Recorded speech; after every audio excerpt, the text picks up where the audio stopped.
Chapter 76, Ignoring the Warning. At night, Killua, who was following Pakunoda the entire time, was waiting on a tree trunk while observing her. Because it was dark, Pakunoda didn't want to risk traveling and decided to set camp and wait until daybreak to find Ryuudan and Crollo. She leaned against a tree, and her eyes were slightly closed with her hand folded on her chest. If a man sees her right now, he will try his hardest to control himself, but Killua was a killer and didn't have such emotions. What's more, he is still a kid and doesn't have any interest in the opposite gender. As a kid, he doesn't have any interest in a woman's body, no matter how enticing they seem. His only goal is to snatch back his batch. He received intense training from childhood. His father wanted to see how capable his son was, so he gave him a target. The goal was far beyond Killua's power and reach. He was a rank higher than Killua. Simply put, if Killua's power is ranked as C, then his target's rank is B. Killua at that time had no chance to win against his target head-on, and the only way he could finish him of his assassination. Killua took up the challenge and stalked his target for 3 days and 3 nights without sleep or food. His eyes were bloodshot from staring at his target for so long, and finally, after waiting for that long, his mark relaxed. Even though it was only for a moment, he decisively attacks and successfully killed him and returned to his father. Killua was sure that even if this woman is strong, she will drop her guard in the end, and at that moment, he would attack. Killua was currently standing on a branch motionlessly, and although he looked at Pakunoda intently, he didn't release killing intent at all. This time, his purpose wasn't killing her. He wanted to grab his badge back. However, Pakunoda wasn't an average person. Even when she rests at night, she seems to be on guard. She is really troublesome. Killua was quite upset by Pakunoda's vigilance. He had to admit that Pakunoda was the trickiest target he even followed. She seemed to be resting with her eyes closed, but he could notice that she was extremely vigilant just from a look. Any move would attract her attention. At this moment, Killua noticed Pakunoda's eyes opening sharply. "Come out!" Pakunoda suddenly said, her voice cold and filled with displeasure. It seems that she was grumpy because her rest was interrupted. Killua was shocked. "Hey, did she find me?" Just when Killua hesitated whether to come out or not, 2 people walked out of the woods and stood in front of Pakunoda. The first person was Pakal, and the second one is Allan. So that's why Pakal followed Pakunoda earlier? So, Allan is hunting Pakunoda. Killua was a little excited. This meant that he could retrieve his batch. Pakunoda was surprised when Allan appeared. She thought that Killua was the one following her. She didn't expect Allan to be here. She glanced at Pakal and quickly understood, "I felt your presence before." Pakal quickly apologized, "Sorry, don't blame me. I'm just doing an errand." Pakunoda ignored Pakal and looked at Allan. "I'm your target?" she asked. Allan nodded, "Yes." "What will you do then?" she asked again. Allan smiled slightly, "It's very simple, hand over your batch, and I will immediately leave." Pakunoda sneered, "Do you think I will?" Allan said, "I hope you can be smart." She guessed what he meant. "I don't want to fight you." Allan once again said, "You should know very well that you can't defeat me." She snorted, and a gun appeared in her hand, pointing directly at Allan. "I will give you 3 seconds to leave, or I will shoot." She gave a warning. If Allan dared to stay, Pakunoda would pull the trigger without hesitation. If it were someone else, they would have already surrendered and left, but Allan didn't. He was given a choice by the system again. 1. Don't retreat. Take Pakunoda's batch. Pakunoda will hate you, and there is a certain chance to provoke the Genei Ryuudan. Reward, Black Sword Shisui. 2. Take a step back and let Pakunoda go, you will gain Pakunoda's favor. Reward, Horm Fruit, note, Ivankov's hormone fruit, ... He wouldn't let her go. Allan won't feel happy even if she favored him. She was a member of the Ryuudan, after all. Although she was beautiful, he wouldn't go after her. Besides, what the hell is with the reward? Hormone fruit. Allan thought. He didn't want that fruit that will mess him up. He is already pleased with his gender. The other choice's reward was a sword, and it was inevitable. As for being hated by Pakunoda or provoking the Ryuudan, he will consider that later. At this moment, Allan didn't heed Pakunoda's warning. When he took the first step forward, Pakunoda directly pulled the trigger. Bang! The bullet flew at Allan, but the latter dodged with minimal movement. Pakunoda knew that she couldn't deal with Allan easily and continued to pull the trigger at high speed. Allan predicted the bullet's trajectory using his observation haki and avoided them one after the other. Pakunoda was shooting and keeping her distance from Allan. She reloaded her gun so quickly that it seemed like she didn't stop shooting at all. In just 1 minute, over 50 bullets were fired at Allan, while he dodged all of them. Allan could easily block the bullets even if he didn't evade them. He can use Ken to block them, but since Pakunoda is probably using Shu to coat the bullets in Nin, it will be quite painful to block them directly. So he would only block them when he can't avoid them. He can also use Nin to create an ice wall directly blocking the bullets, which is more effective than Ken. Pakunoda snorted, and a white gun appeared on her other hand. Try this! Pakunoda pulled the trigger, and directly a firebird flew toward Allan. This wasn't a typical bullet, but a bullet made with conjuration. The power behind the firebird was amazing, but Allan wasn't afraid. He instantly released his Nin and formed an ice wall to block this firebird.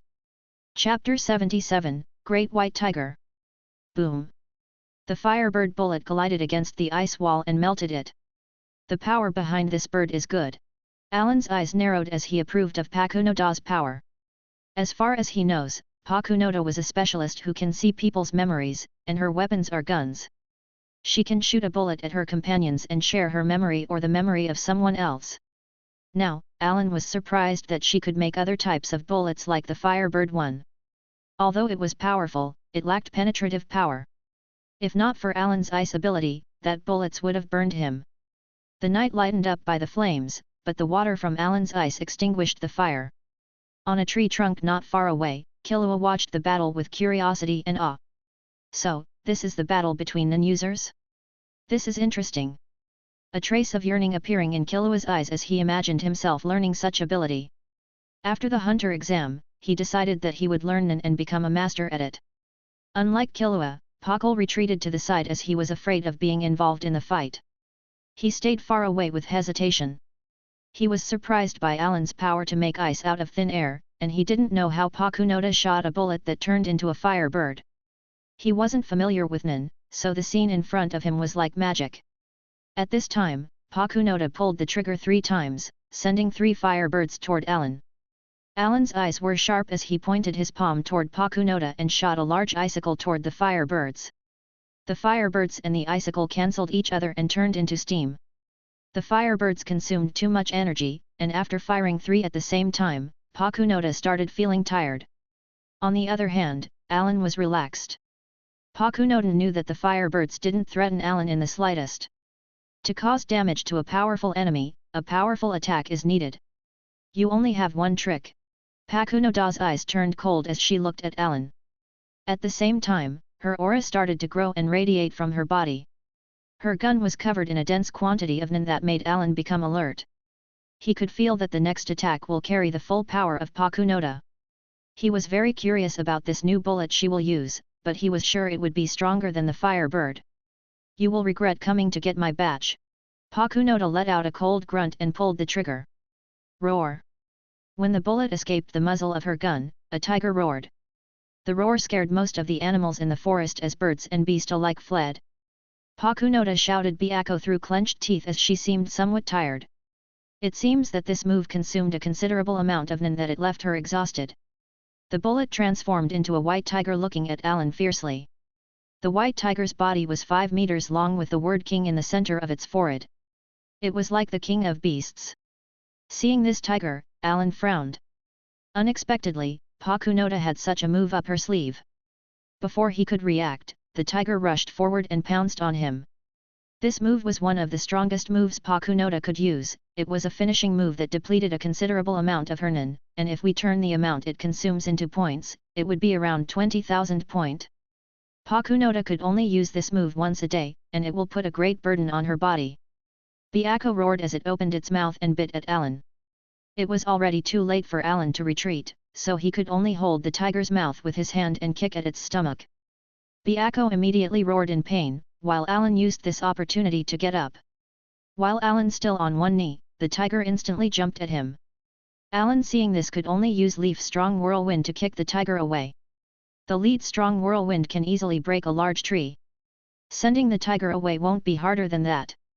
Byakko was kicked away several meters away while Allan retreated 2 meters back. What a tiger! Allan balanced himself as he was amazed by this tiger's power. After this short fight, he could tell that it was stronger than a real tiger. If it was an ordinary tiger, he could have kicked it away easily, but this tiger used its claws to defend. He couldn't help looking at Pakunoda, standing behind Byakko, and saw how tired she was. He could tell that Byakko was her trump card. Byakko pounced at Allan once again. Allan flash stepped away as he avoided Byakko's claws and appeared by his side and used Leaf Cyclone. Byakko was hit hard, but he didn't suffer much damage and quickly got up. Since ordinary attacks can't kill this tiger, Allan will use stronger attacks. He flew into the air using Moonwalk and created an icicle. In an instant, a 3 meters trident appeared in his hand and plunged toward Byakko. Byakko saw the trident coming down. It roared angrily at the sky. The roar caused shockwaves to spread and shattered the trident. This power shocked Allan much as he didn't expect the tiger to be so strong. This tiger was more than 10 times stronger than ordinary ones. Allan directly ascended till he reached 100 meters from the ground, a place that Byakko couldn't hope to reach. What is that guy planning to do? Pakunoda was surprised and confused. She could tell that Allan was releasing a vast amount of Nen currently. Allan raised his hand as the coldness surrounded him spread, creating a giant icicle.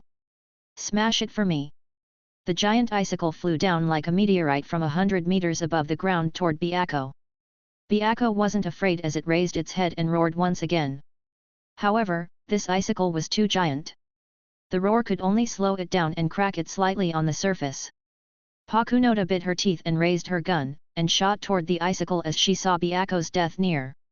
Another tiger pounced out and plunged toward the icicle in mid-air, combining 2 tigers' power to confront the icicle. Allan descended as soon as she saw this, and with a strong kick, the giant icicle accelerated and pierced through the tigers and embedded them into the ground. In an instant, the ground cracked open as it sent a loud impact. Chapter 78, Evolution. The impact of the massive icicle caused a crater on the ground. In the deep crater, 2 white tigers laid down about to breathe their last. No matter how fierce they were or how much defense and vitality they possessed, they couldn't stop the icicle coming down like a meteor. Byakko, Pakunoda looked at the tigers with surprise on her cold face. Byakko was her trump card. Even a rocket shouldn't be able to penetrate its defense. Even if Ryuudan wanted to kill it, he had to use Big Bang Impact, or else he wouldn't be able to break their defense. Seeing the 2 tigers dying, Pakunoda knew that Allan's last attack was stronger than Ryuudan's Big Bang Impact. 50 meters up in the air, Allan looked down with surprise at the 2 tigers. He didn't expect them to have such resilience. However, looking at the Nen they had with Gyo, Allan could tell that they were about to die. He only needed to deliver the last blow now. Even though Allan used such a strong move, he still had 70% of his Nen. He stretched his hand and made an icicle before holding it and rushed down with great speed toward them. A cold light flashed, and hot blood splashed. The slash cut down the tiger's head. The tiger's head separated from its body, but it still didn't close its eyes. It was worthy of the title king. Finally, one of the tigers disappeared. Although Byakko was more ferocious than a normal tiger, it wasn't a real tiger. It was but a manifestation of Nen. Once it is fatally injured, it will turn into energy and disappear. After taking down the first tiger, Allan directly moved to behead the second one. Allan's eyes didn't hold any killing intent. Instead, they were filled with joy. He initially thought that he wouldn't need much effort in taking down Pakunoda, a non-combatant member of the Ryuudan, but once Byakko was summoned, he felt eager to win. He felt a great sense of accomplishment when he killed the first tiger, and just when he was about to kill the second one, Pakunoda fired a bullet at him. One of the tigers was killed, which meant a significant loss for Pakunoda, and if the other died, she would be defenseless against Allan. Bang! Bang! Bang! Bullets left Pakunoda's gun one after the other, with Allan as their target. Allan snorted and blocked them with his icicle, but as he did, the dying tiger recovered and jumped toward Allan with its claws. Allan slashed toward the claws with his icicle. Oh! Allan was slightly surprised. He felt the tiger was wholly rejuvenated, as if he wasn't dying at all. Even the icicle in his hand started cracking. Roar! Byakko roared and increased the power behind its claws. Allan's icicle shattered as the claws moved forward unhindered. Suddenly, Allan disappeared, and the claws tore the ground apart. Phew! Allan wiped out his sweat. It was a thrilling experience. He didn't expect the tiger to recover quickly, which made him conclude that this beast wasn't an ordinary nin beast. It was just too strong. It was just like fighting a beast-shaped Ryuudan. Generally speaking, many people can use their ability to manifest a nin beast, but the nin beast's characteristics depend on their summoner. The most popular users of nin beast are conjurers, manipulators, and emitters. The nin beast can have different appearances, be it human, animal, monsters, or a creature that doesn't exist. The white tiger Pakunoda summoned had an animal form and possessed high fighting power and resilience stronger than a tank. So Allan concluded that this wasn't just an animal nin beast, but a mixed breed between a monster and an animal. Nin beasts are the product of their user's essence and inner self. Pakunoda wasn't good at fighting, so her nin beast was intense due to her power desire. Its primary purpose is to fight in her stead and protect her from harm, which Allan confirmed when he saw Byakko move back toward Pakunoda to protect her. But Allan was already faster than it was, so he seemingly teleported in front of Pakunoda and used a leaf-strong whirlwind directly at Pakunoda's face. Pakunoda could only raise her arms in an attempt to protect herself, but the kick still sent her flying away. At this time, Byakko pounced at Allan from behind. Allan snorted and blocked Byakko's claws and grabbed its large body, and threw it away. Byakko several meters away before landing unharmed.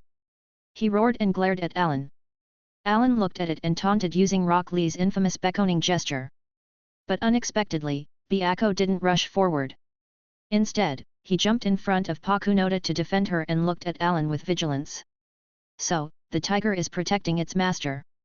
Byakko feared that Allan would attack Pakunoda again. Allan squinted as he looked at Pakunoda, getting up with a few bruises on her arms. Anyone can see how much power Allan used when attacking Pakunoda. Even with her ken, she couldn't block his attack. However, Allan knew that Pakunoda wouldn't stop most of his attacks because her nin is getting close to depletion. On the other hand, Byakko seemed to be full of vitality as if nothing happened. There was only one explanation for that. Are you still feeding it your nin? Allan suddenly asked. Because he noticed Pakunoda's nin was flowing through Byakko. At this moment, Byakko was releasing an astonishing amount of nin, but Pakunoda's nin was declining. Stop it. Even if you transfer most of your nin to it, it can't fight me. Allan said. That's not necessarily true. Pakunoda said solemnly, looking down on a woman won't do you any good. Allan frowned.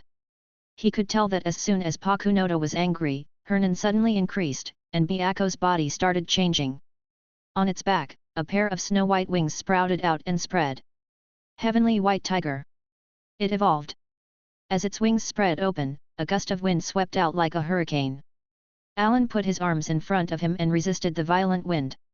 His eyes were fixed on Byakko. He didn't expect it to evolve and turn into a flying beast. However, as soon as it evolved, Pakunoda's nin was significantly reduced, as if she consumed all of it. The wind blew a few trees away, but Allan was still standing in the same place. He glanced around to see many trees uprooted and colliding with other trees far away. Just a sweep of its wings caused such a typhoon. This made Allan take this seriously. If he gets careless, it won't be fun getting hit by something that strong. He could feel the connection between the tiger and Pakunoda and knew that if he doesn't deal with the tiger, Pakunoda won't give up resisting. Allan resolved himself and knelt on one knee and touched the ground with his hands. Suddenly, coldness spread around him as the ground started freezing. The nin consumption of this move depended on the area he was freezing. If he thoroughly used this ability now, he can freeze 2 kilometers. His nin moved at great speed and froze the ground, moving directly toward the white tiger and Pakunoda. Chapter 79, Beheaded Knight. Byakko roared as he saw the ground freezing in a straight line toward him. That roar turned into a sound wave and collided with the ice. It's really violent. Allan stopped his ice field. He was just testing the water with his ice field because he had no way to freeze the tiger right now. The guy evolved and obtained a pair of wings, but that wasn't all he got, as his overall power was enhanced as well. It was the strongest nin beast Pakunoda created to date. At this moment, the heavenly Byakko moved, a gust of wind swept the battlefield, and he appeared in front of Allan in an instant. So fast! Allan was surprised, even though Flash Steps was still faster, but the tiger's speed increased by a large margin. A hurricane blew over, making it hard for Allan to open his eyes. Fortunately, observation Haki saved him as he backed away from the claws about to bisect him. The tiger jumped again and again as he slashed at Allan with extreme speed. Even though it had a massive body, it displayed a surprising speed. The current fight was extremely dangerous because Allan could only use Flash Steps to avoid the sharp claws. As the next attack arrived, Allan directly jumped up and kicked the tiger's forehead heavily. That kick frustrated the tiger as it let out a roar and spread its wings and waved them. Suddenly, Allan found himself facing two wind blades. His only option was using an ice wall to block the wind blades. With a bang, the ice wall shattered while the wind blades dispersed, but the tiger didn't stop as he once again pounced at Allan with his fangs, and before the blow reached the latter's forehead, powerful oppression exploded out of Allan's body. Instantly, Byakko was dazed. Its claws slowed down and allowed Allan to retreat. In the next moment, Byakko recovered and let out an angry roar. Sure enough, even Conqueror's Haki is hardly effective on it. Allan was jumped in the air using Moonwalk while frowning when looking down at the tiger. His Conqueror's Haki wasn't strong enough to influence Byakko and render him unconscious. If he had the highest level of Conqueror's Haki, like Dark King Rayleigh or Red-Haired Shanks, it would be easy. Do I use that super large icicle to kill this guy as well? Allan rubbed his chin as he thought. Ordinary attacks can't seem to affect that tiger, even more so after he evolved. This evolution greatly enhanced its speed and defense. If he doesn't kill it in one shot, it would be easy to kill it slowly. While Allan was deep in his thoughts, Byakko roared and broke his train of thoughts. Looking down, he saw Byakko fluttering his wings and started flying toward him. He was 100 meters up in a blink of an eye with his paw moving down toward Allan's head. If a tiger doesn't show its might, you would treat it like a cat.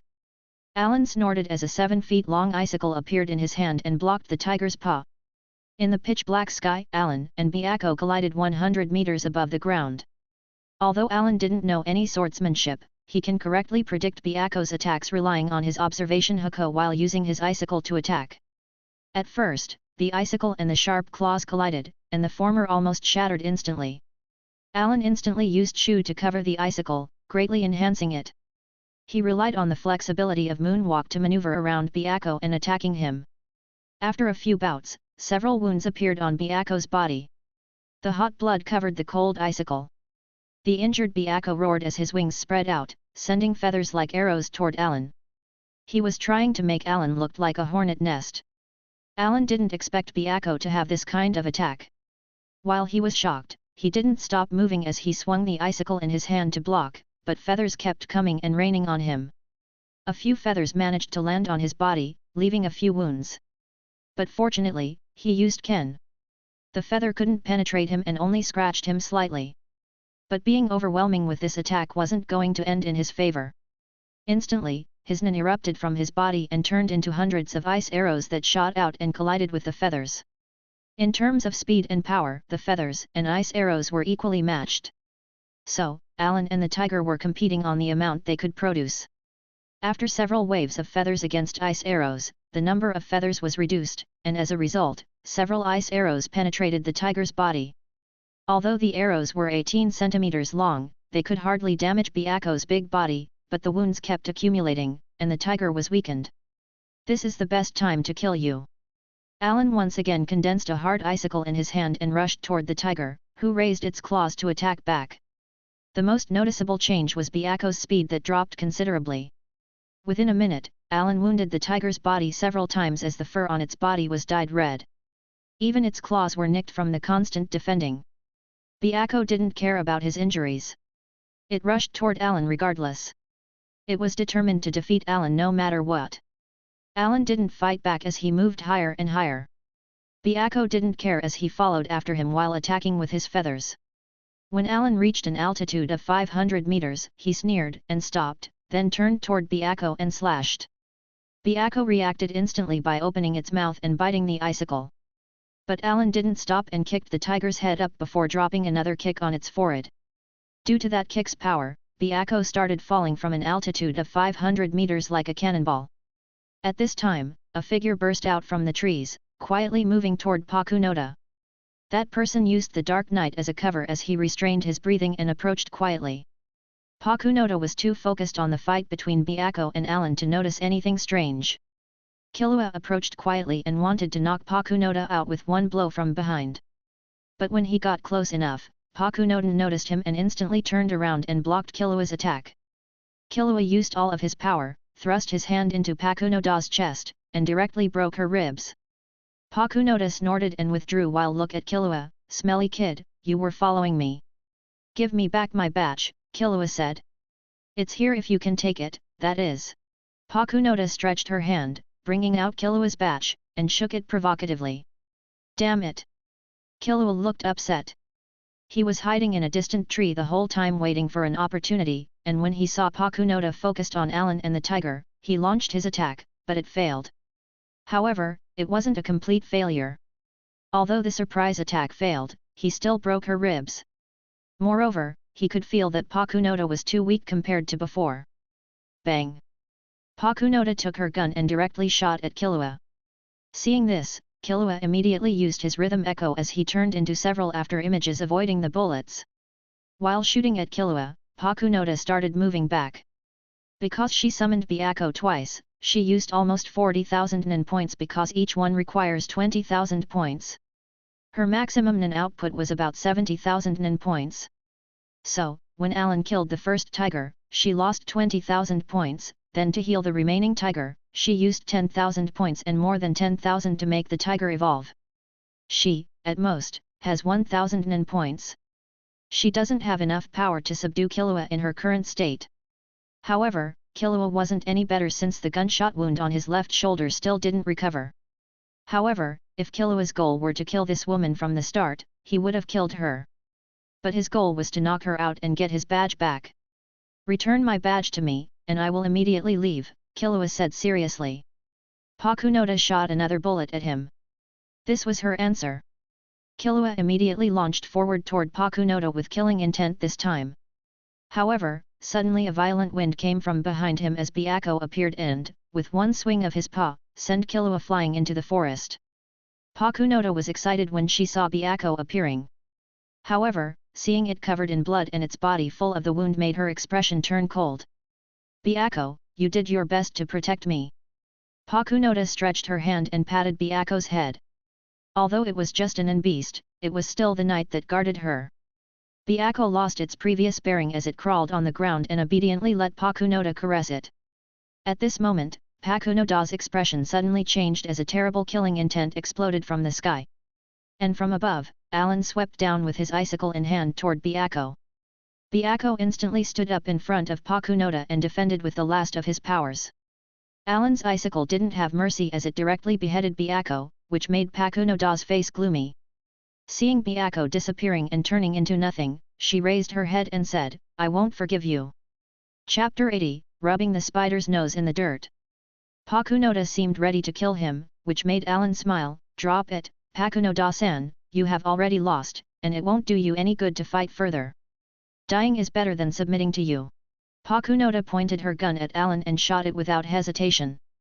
"Hi, is this your final answer?" Allan sneered. "He just killed the heavenly white tiger, does she think a normal bullet will kill him?" Allan disappeared and appeared in front of Pakunoda, who couldn't react and disarmed her.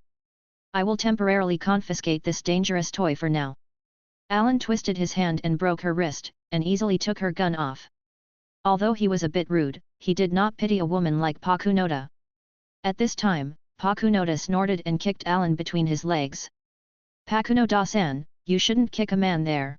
When Allan saw the kick coming, he clamped his legs to ensure his little brother's safety. Allan restrained Pakunoda, causing her to shout, "Let me go." Allan arrogantly gazed at her body and said, "I can let you go, but you have to hand over your badge.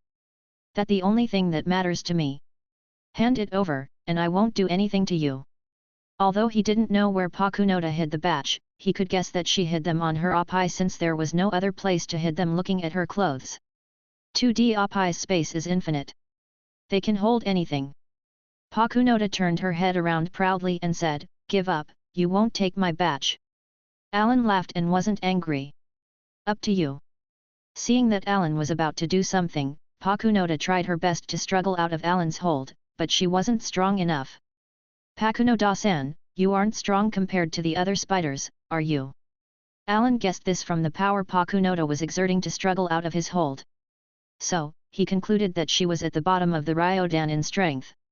Allan tried to suppress her gently, but her struggle started to annoy him. Pakunoda-san, you can stop the needless struggle.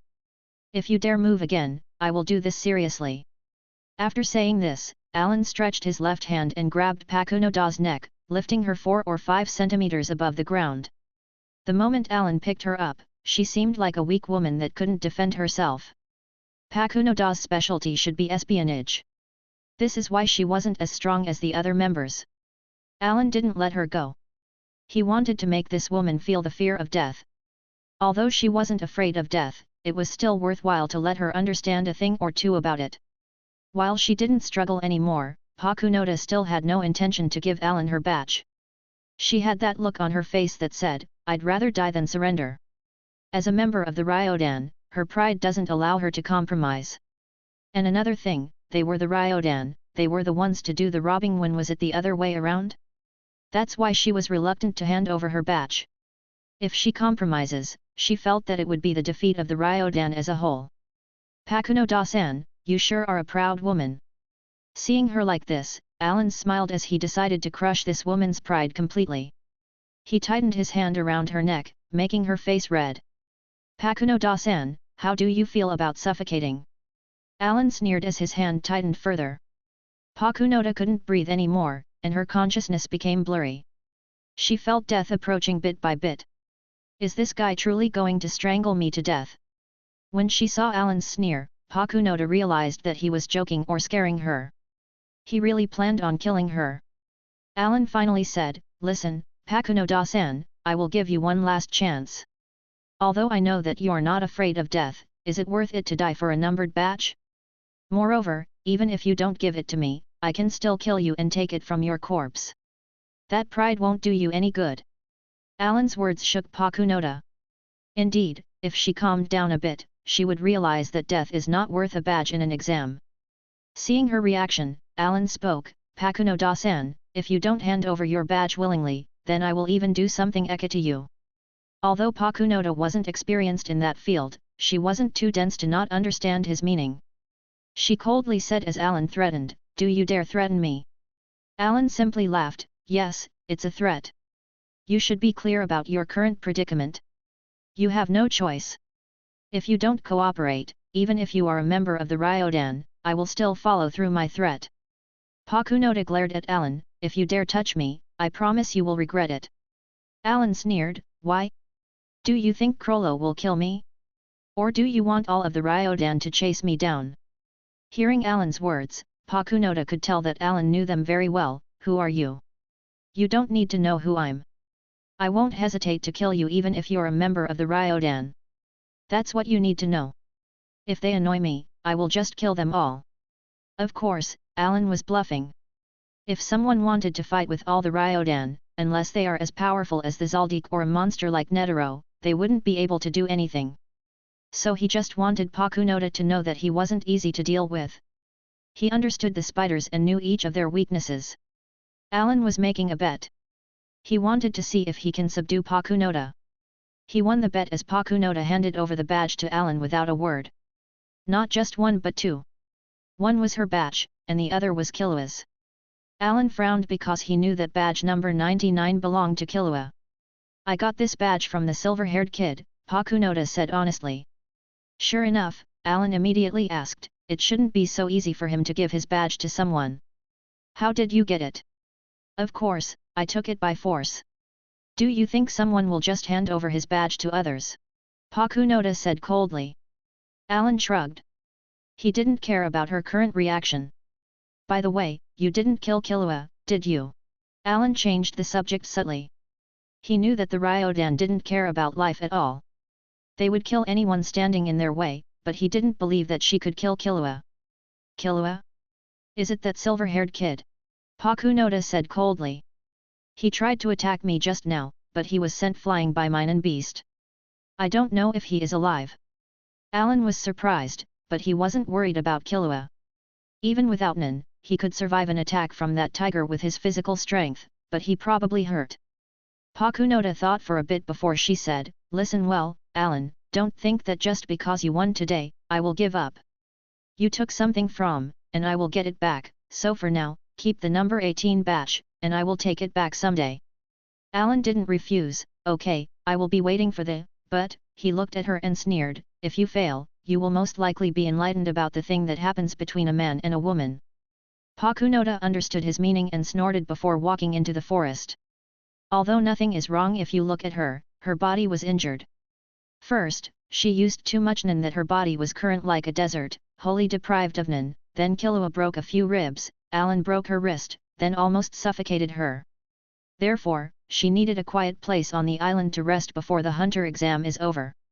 She won't be able to move freely in the next few days. Chapter 81, Reward. The system's notification suddenly echoed inside Allan's head as soon as Pakunoda left. Ding! You attacked Pakunoda and successfully took her batch. Reward, Black Sword Shisui. Suddenly, a black sword appeared in front of Allan out of thin air. Shisui is one of the 21 Owazumano swords, and he is one of the few black blade swords. This sword was extremely tough. Even if a giant step on it, it won't bend even a millimeter. When Allan touched the sword, a strange feeling spread through his body. He first felt heaviness, but the sword itself wasn't heavy. The weight he felt was some kind of pressure released from the sword. Without a certain amount of power, it is impossible to wield a black sword. The second feeling he got was life, not from the sword itself, but its existence. Allan clearly felt that something was inside the sword. It was emitting a presence that didn't belong to the sword. However, Shisui itself wasn't an ordinary sword, so even if it had a sword spirit, it wouldn't be surprising. However, Shisui didn't mean anything to Allan because even when he got a good sword, he didn't know how to use it. He wasn't a swordsman. To be able to use Shisui, he at least had to learn the rhythm of all things. So, for now, Shisui was just a weapon in his possession. With his Nen, he can make icicles whenever he wanted after all. Allan tried waving Shisui a few times, hoping to send a flying slash easily like Zoro. Who am I kidding? This is the first time in my life that I held a sword, and I want to be like Zoro? Did Gon rub on me that much? Allan thought sarcastically before comforting himself. He won't become a master overnight. Zoro started training from when he was a child in the dojo after all. So, should I try to take the swordsman path? Getting Shisui made Allan think about it. If he wants to become a swordsman, then regular training won't be enough. Allan thought for a while and concluded that he needed a master swordsman to help him train, and with his knowledge, he could only think of two people that can be described as swordsmen. The first one is Nobunaga from the Ryuudan, and if we can consider Phaeton Portor as a half-swordsman and he is also a member of the Ryuudan. But even though they are swordsmen, they have no honor, which means they aren't real swordsmen. Allan decided to let it go. He doesn't need to train as a swordsman. For him, Shisui was just a weapon. It made no difference if he had it or other weapons. Allan directly stored Shisui into his storage ring. He will put it there until a time when he needs it. At this time, another notification echoed in his head. Ding! You have scored 5 points before the time limit. Reward, Senzu X1. Senzu. Origin, Dragon Ball World. Effect, heal any kind of injury and restore stamina.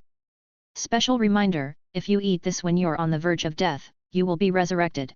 In other words, it can save you as long as you are still breathing.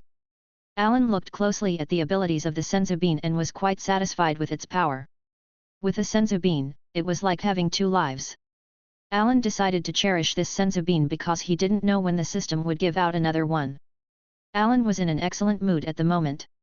He had the number 118 badge that Hisoka gave him, the number 53 badge he took from Pakal, the number 18 that belonged to Pakunoda, and Killua's badge along with his own. Now that he had Pakunoda's badge, his total points were enough to pass this part of the exam. Anno, Allan. Allan suddenly heard someone calling out to him and turned around to see Pakal. Why are you still here? Pakal's sweat dropped and said, I want to go already, but Allan, you didn't give me my badge as you promised yet. Oh, I almost forgot about that. Allan didn't need the extra points as he already got the reward from the system, so he directly returned Pockle's badge. Pockle directly thanked him and left. He was hiding far away, observing the fight, and after seeing Allan's power, he didn't want to provoke him at all. He didn't know Allan's personality that well, so he wasn't sure that Allan would return his badge. Oh, now that I think about it, what happened to Killua? Allan suddenly remembered Pakunoda's words. Although he wasn't that close to Killua, he can't ignore him now. Let's look for him. After using observation haki for a while, Allan felt something weak but alive, not far away. That should be Killua. Soon he found Killua lying upside down with blood over his mouth. Fortunately, he wasn't dead or heavily injured. Allan admired this guy. He should have been the original protagonist instead of Gon. Do you want help? No, I can handle this. Allan only asked as a courtesy anyway. And he also knew that Killua didn't accept help because he didn't want to owe favors, just like his brother. By the way, what happened to that woman? Killua asked as he sat up. Dead. What? Looking at Killua's surprise, Allan burst out laughing, just kidding. I didn't kill her, just a few wounds here and there. Killua then asked instantly, then, you got her badge? Yeah. Allan nodded and threw a badge to Killua. This is yours, right? She also gave it to me, but I don't need it. You can have it back. Killua was surprised, is it okay to give it to me? After all, she took it away because I'm weak, and you took it from her because you're stronger than her. Don't worry about the details. Allan smiled, I don't have any need for it anyway. You're not my target, so there is no point in having more points. Killua took his badge and smiled bitterly before saying, okay, I will remember this favor. Like this, Killua owed Allan a favor because he knew that no matter how much he would have tried, he won't be able to snatch his badge back from Pakunoda. So, he had to accept. Well, maybe I will have something in the future that would require a professional assassin. Allan laughed. Pakunoda already promised to take revenge on him, so he can't let an opportunity to get the Zaldique's favor go to waste. Of course, Allan didn't fancy Killua's favor, but the Zaldiques as a family, because Killua had his family behind him. If he needed something and asked Killua, the latter would do almost anything to return the favor, even if it means to ask his father or grandfather for help. Moreover, when Pakunoda left, she said she would come back to take the badge from him, which means she planned to do it herself without involving the Ryuudan. If that was the case, Allan could sigh in relief because he would still be safe from the Ryuudan. Allan patted Killua on the shoulder as he threw all of those ideas to the back of his head, then, I will go find Gon first. You can find a place to rest. I will go too, Killua spoke. Allan nodded, I don't mind, but is your injury okay? It's just a small matter. Killua smiled. But Allan could see that Killua was trying his best to endure the pain. You're seriously injured, aren't you? Find a place to take a rest. I will go to Gon by myself. Allan said with concern. Killua realized that Allan saw through him and nodded. He took 2 badges and threw them at Allan, I don't need those badges, give them to Gon if he needs them. Allan didn't say anything. He just accepted them and said, well, I will tell Gon that you're the one who gifted those 2 badges then. Chapter 82, Kurta Clan's Survivor. Killua gave Allan 2 badges, one was Amori's, and the other was Umari's. As for Imori's badge, it was his target, so he kept it for himself. With this, Killua had 6 points and can pass this phase of the exam. However, there are still 3 days and a half left before the end of this phase. During this time, no one is guaranteed to pass the exam. Furthermore, Killua suffered a gunshot wound and a few fractured ribs, which is why Allan suggested that he should take a rest and tend to his injuries. On the other hand, with the badges he had now, Allan accumulated 9 points, so he planned on giving Gon the extra 3 points he had if Gon couldn't take his target's badge. Although Allan didn't know who Gon's target was, he believed that Gon could keep his badge. This way, as long as Allan gives him the extra 3 points, Gon would pass this phase of the exam. However, the most challenging thing now is finding Gon on this island. If he were lucky, he would need half a day. If he wasn't lucky, he might not find him till this phase ends. I hope I can find him before this test ends. Time passed, and the last day of the test arrived. There were less than 8 hours left before the end of this test. However, Allan still wandered around the island. He was moving for about 3 days without finding Gon, which made him worried. Did something happen to On? Although he didn't want to believe this speculation, he still couldn't deny the possibility of that happening. After all, Gon was the same Gon from the show. There are a few things that weren't the same as the show as the plot deviated from Allan's interaction. At this time, about 10 kilometers away from Allan, a blonde young man was running through the forest as a fierce man was rushing toward him. No matter how fast or agile he moved, the man behind him was getting closer. Everyone should have guessed already, Ryuudan was chasing after Kurapika. Suddenly, Ryuudan leaped ahead of Kurapika and blocked his path. Kurapika coldly looked at Ryuudan and said, "Why are you attacking me?" "Well, I'm here to hunt you." "Of course, I will attack you. By the way, my name is Ryuudan. If you beg for mercy, I might let you go." Ryuudan grinned like a beast. "I'm not interested in knowing your name," the blonde said coldly. Ryuudan sneered, "Before I attack, let me confirm, you're Kurapika, candidate number 404, right?" Although he didn't know where that guy heard about him, there is no denying it at this point. Ryuudan grinned as Kurapika stayed silent. "Hey, are you afraid?" "Damn it!" Kurapika took a fighting stance facing Ryuudan. This was the greatest challenge he encountered so far. He already obtained the 6 points needed to pass this test. If no trouble found him in the last hours, he would have passed this test, but Ryuudan intervened. He already saw the fight between Ryuudan and Allan, so he directly turned around and ran as soon as he saw Ryuudan.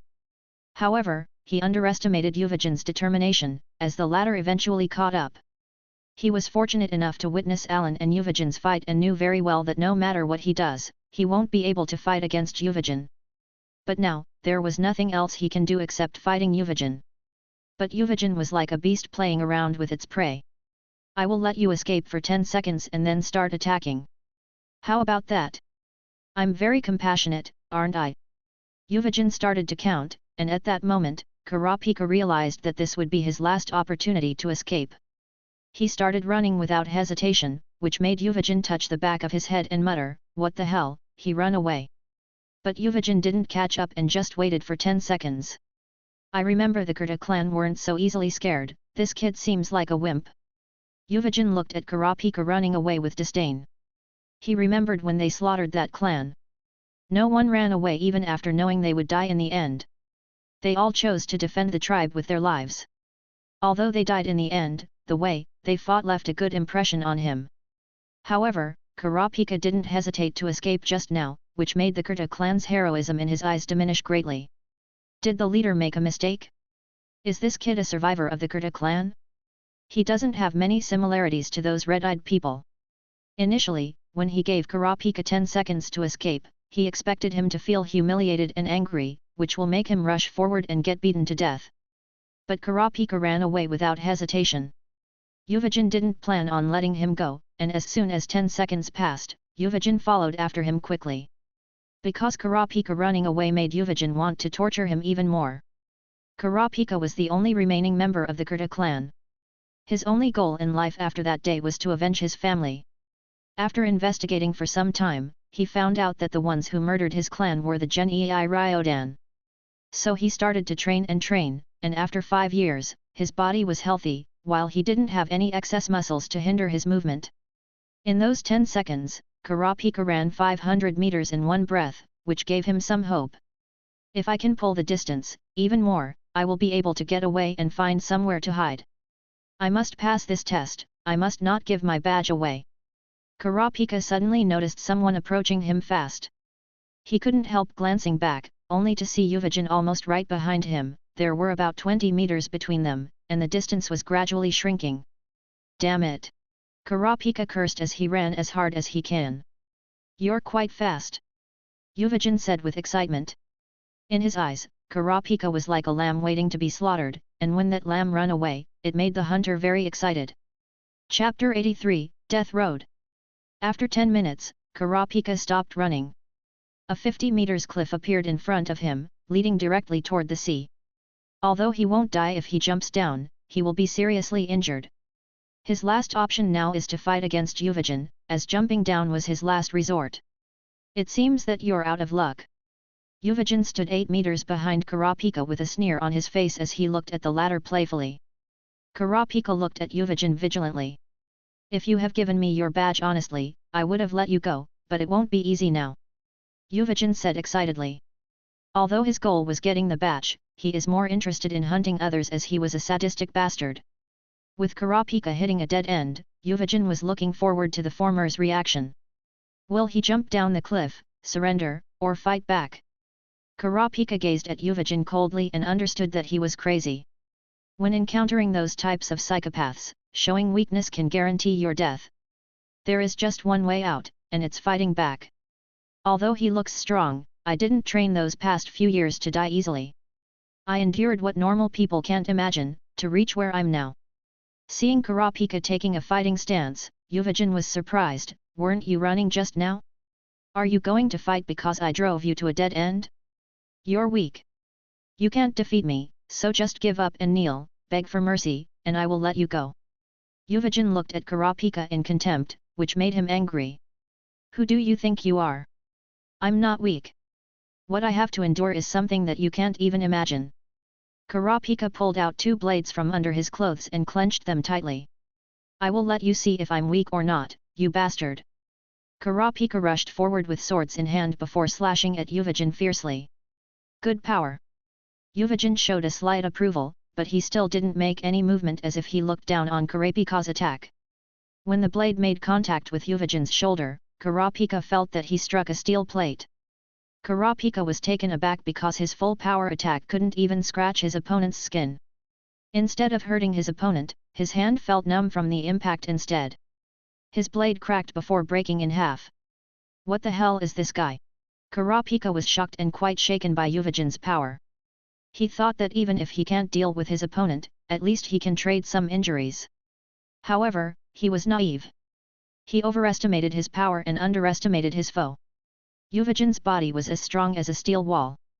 It was almost invulnerable. Is this your power, just so? Facing someone like Yuvajin, Kurapika started doubting everything he experienced and the result of his training. Yuvajin grinned as he raised his fist and slammed it at Kurapika. Try not to die. If this punch hits you, you're dead. Yuvajin grinned as he brought his fist down at Kurapika, who was terrified now. Boom! At the last second, Kurapika managed to retreat and avoid Yuvajin's punch. The fist slammed on the stop he was at before, and the ground split open like a spider web of cracks spread on the rocky surface. Kurapika regained his balance as he sighed in relief. However, he didn't relax. Yuvajin was too strong. He wasn't a match for this monster. I used all my power in my attack, but he didn't even raise a hand to block, and when he randomly punched me, I could have died. Kurapika realized the gap between their strength. Kurapika tried looking for a path he can escape from, but he could only think of the cliff behind him. But if he jumps down, he wasn't sure he could survive the fall. Jumping down was his last choice. Kurapika clenched his fists before he remembered his revenge. You're seeking revenge, Yuvajin said suddenly. What? Kurapika looked at Yuvajin in surprise as he wondered how the latter knew this. He never told anyone about his origin, but Yuvajin knew about his secret. This guy knows about his origin and the Kurta clan massacre. That is the only explanation. Who are you? Yuvajin moved his index as he provoked Kurapika. If you want to know, come defeat me. Damn it! This guy definitively knows something. Kurapika finally drew another weapon from his clothes. I have one chance to succeed. If he let me attack like before as the first time, I should be able to pull this off.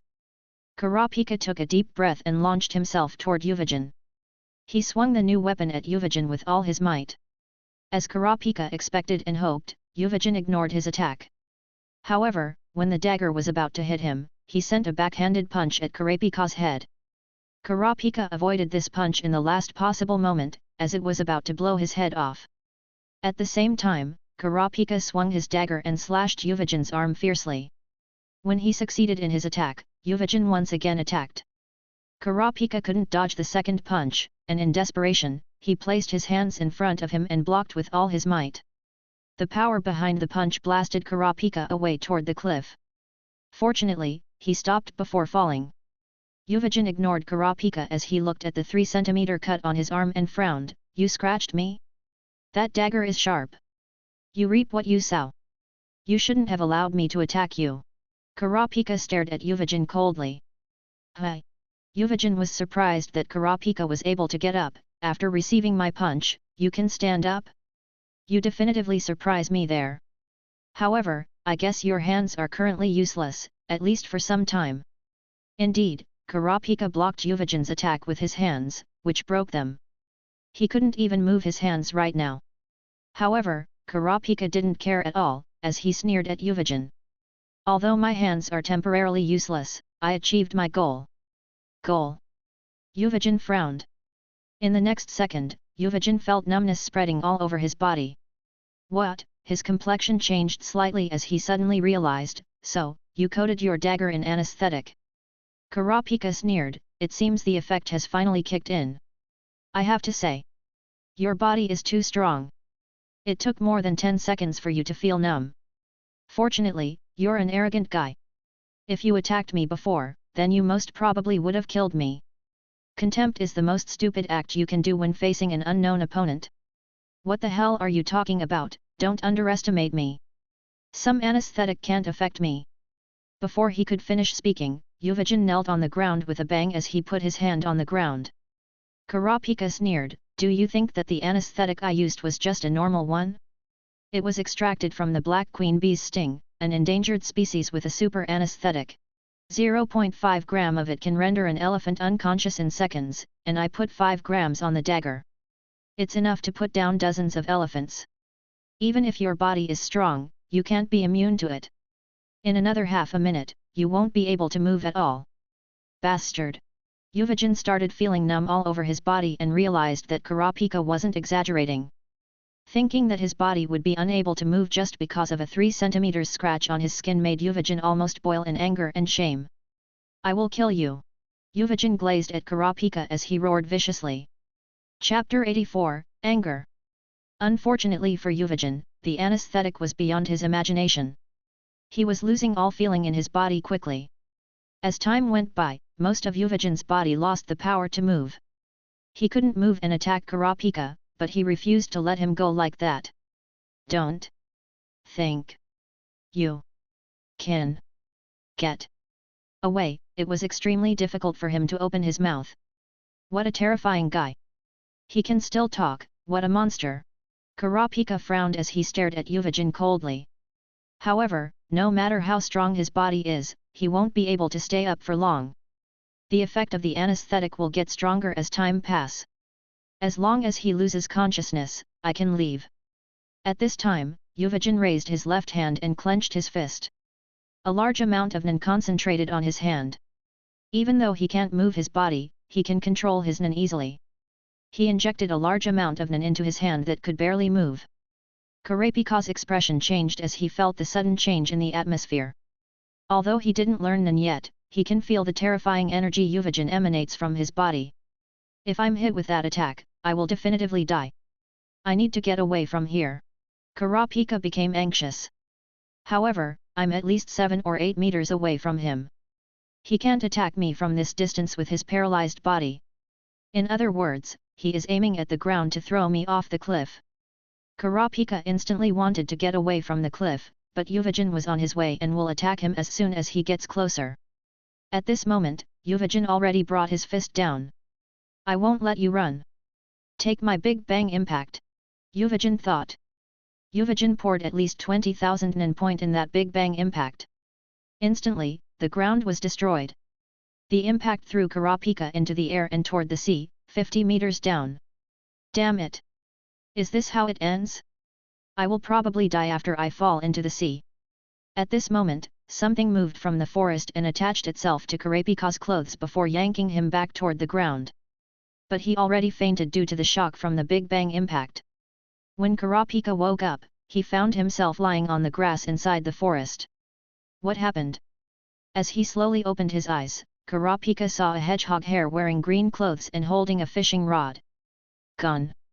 Gon nodded, Kurapika, you're finally awake. You saved me. Kurapika couldn't believe this. Gon nodded again, well, when you fell off the cliff, I caught you using my fishing hook and pulled you back the same way I pull a fish. So, that's what happened. Kurapika remembered falling toward his doom before feeling something pulling him back. He definitively didn't expect a fishing hook to save his life. Kurapika thought for a bit before asking, by the way, Gon, how long was I out? About 4 hours. It's 2 p.m. That long huh? Kurapika murmured. He knew that it was due to Yuvijan's attack, but not to that extent. What kind of power was that? How can a human have such power? Even though he was rescued, he was still afraid of such power. That's Nin. Gon answered, even though Kurapika was muttering to himself. Kurapika was taken aback. How do you know that, Gon? Because I learned Nin, although I'm considered just a beginner. Gon replied honestly. Kurapika frowned and said, Gon, I didn't think you were that strong. Can I ask you what is Nin? Gon thought for a bit before he touched the back of his head and said, Nin is just the life energy we have inside our bodies. When we learn how to harness it, we call that Nin.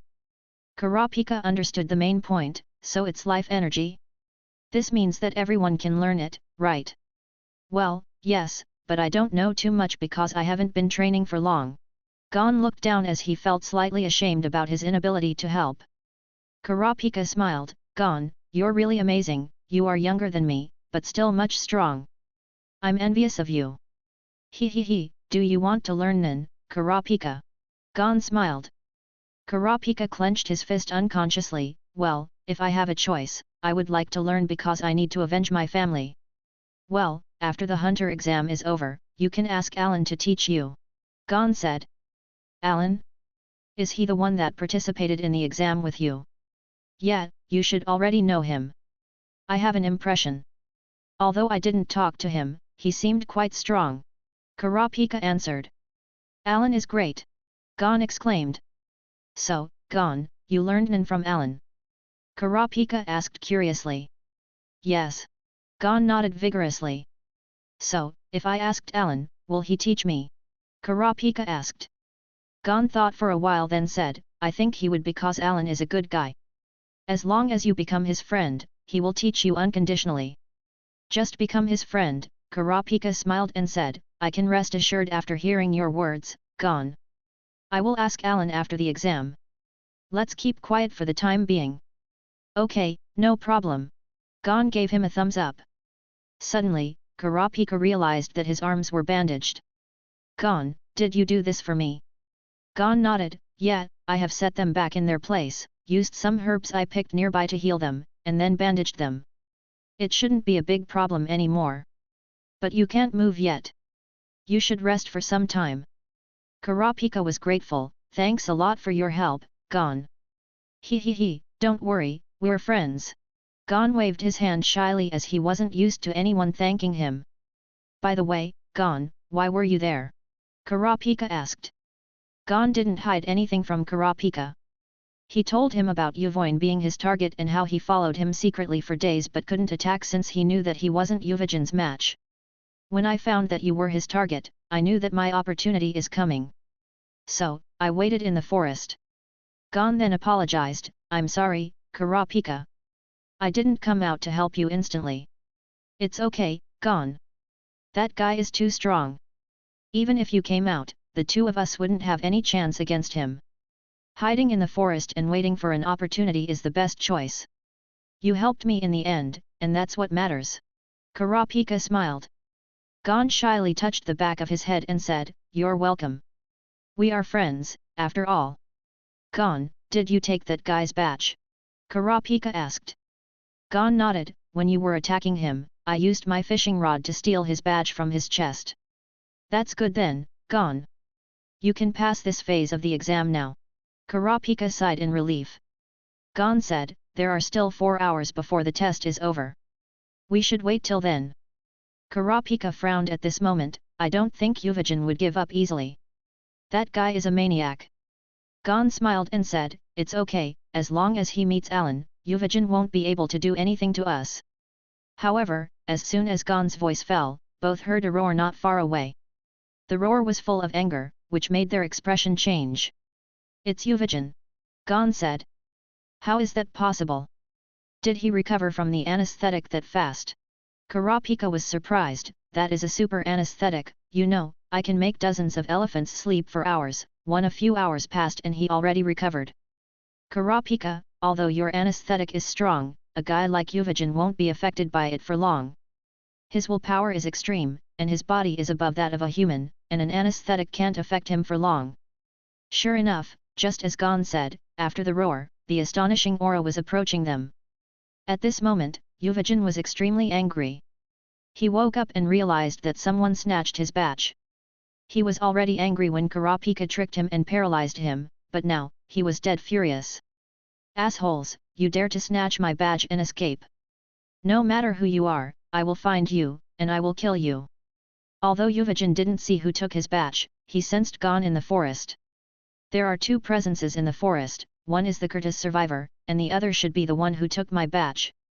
Feeling Gon and Kurapika's presence, a cruel smile appeared on Yuvajin's face.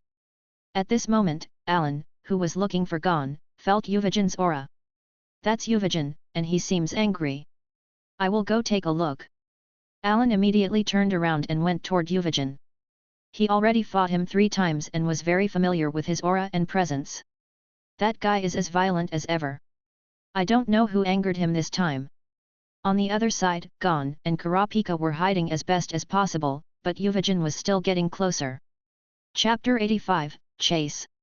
Feeling Yuvajin approaching, Gon looked at Kurapika. Kurapika, hide here. I will go and lead him away. You take that opportunity to slip away. Kurapika flatly refused. Gon, I won't leave you behind. Kurapika, you're injured. If Yuvajin finds you, he will definitively kill you. Gon explained. Kurapika had nothing to refute. Indeed, he was useless right now. Even if he stays, he can't fight Yuvajin and will drag Gon back. But, Gon, this is too risky. If you become the bait, Yuvajin will kill you. Kurapika said worriedly. Kurapika knew how strong Yuvajin was. Gon won't be able to fight him. Don't worry, Kurapika. Gon looked at him with confidence. Although he is powerful, I was raised in a forest, and no one can find me inside. Well, Gon, please be safe. Kurapika knew that Gon won't change his mind no matter what and could only pray he will be safe. He was slightly hopeful that Gon could get away from Yuvajin. Cool, I will go out now and lead him away. You need to go as far as you can. Gon stood up and got ready. Kurapika lowered his head and said, I know, I won't run away. I will find Allan. He's your friend, so he will come to help you. I don't know where Allan is, but if you can't find him, then you should hide and wait till this phase ends. Don't worry, but Gon, please be careful and avoid going head-on against Yuvajin. Gon nodded before rushing out from the bushes. When Yuvajin saw Gon rushing out, he shouted, Little kid, so it was you. Yuvajin was slightly stunned before shouting again, You took away my badge when that kid drugged me, right? Well, yeah, I did. Gon took out Yuvajin's badge from his pocket and showed it to him. Damn it! You dared to take what is mine. Yuvajin growled. Now, even if you give it back to me, I won't let you go. Who said anything about giving it back to you? I just wanted to let you know that I have it. After saying this, Gon provoked Yuvajin by sticking his tongue out before running away into the forest. Yuvajin was about to chase him, but suddenly, he stopped and glanced at the bushes. Don't think that you can hide there. I know that the kid is trying to lure me away, however, he succeeded in angering me. You can wait for me to come back and kill you after killing that kid. You just wait in fear, Kurta tribe's survivor. Yuvajin directly started moving toward Gon at full speed. Kurapika clenched his fist and thought, if that's the case, I don't have to run. I must find Allan instead. Otherwise, Gon will die. Kurapika instantly moved, but to his surprise, he saw Allan appear in front of him. Allan was following Yuvajin's aura and happened to stumble on Kurapika. Kurapika never thought it would be that easy to find Allan. Allan looked at Kurapika in surprise. Was Yuvajin chasing Kurapika?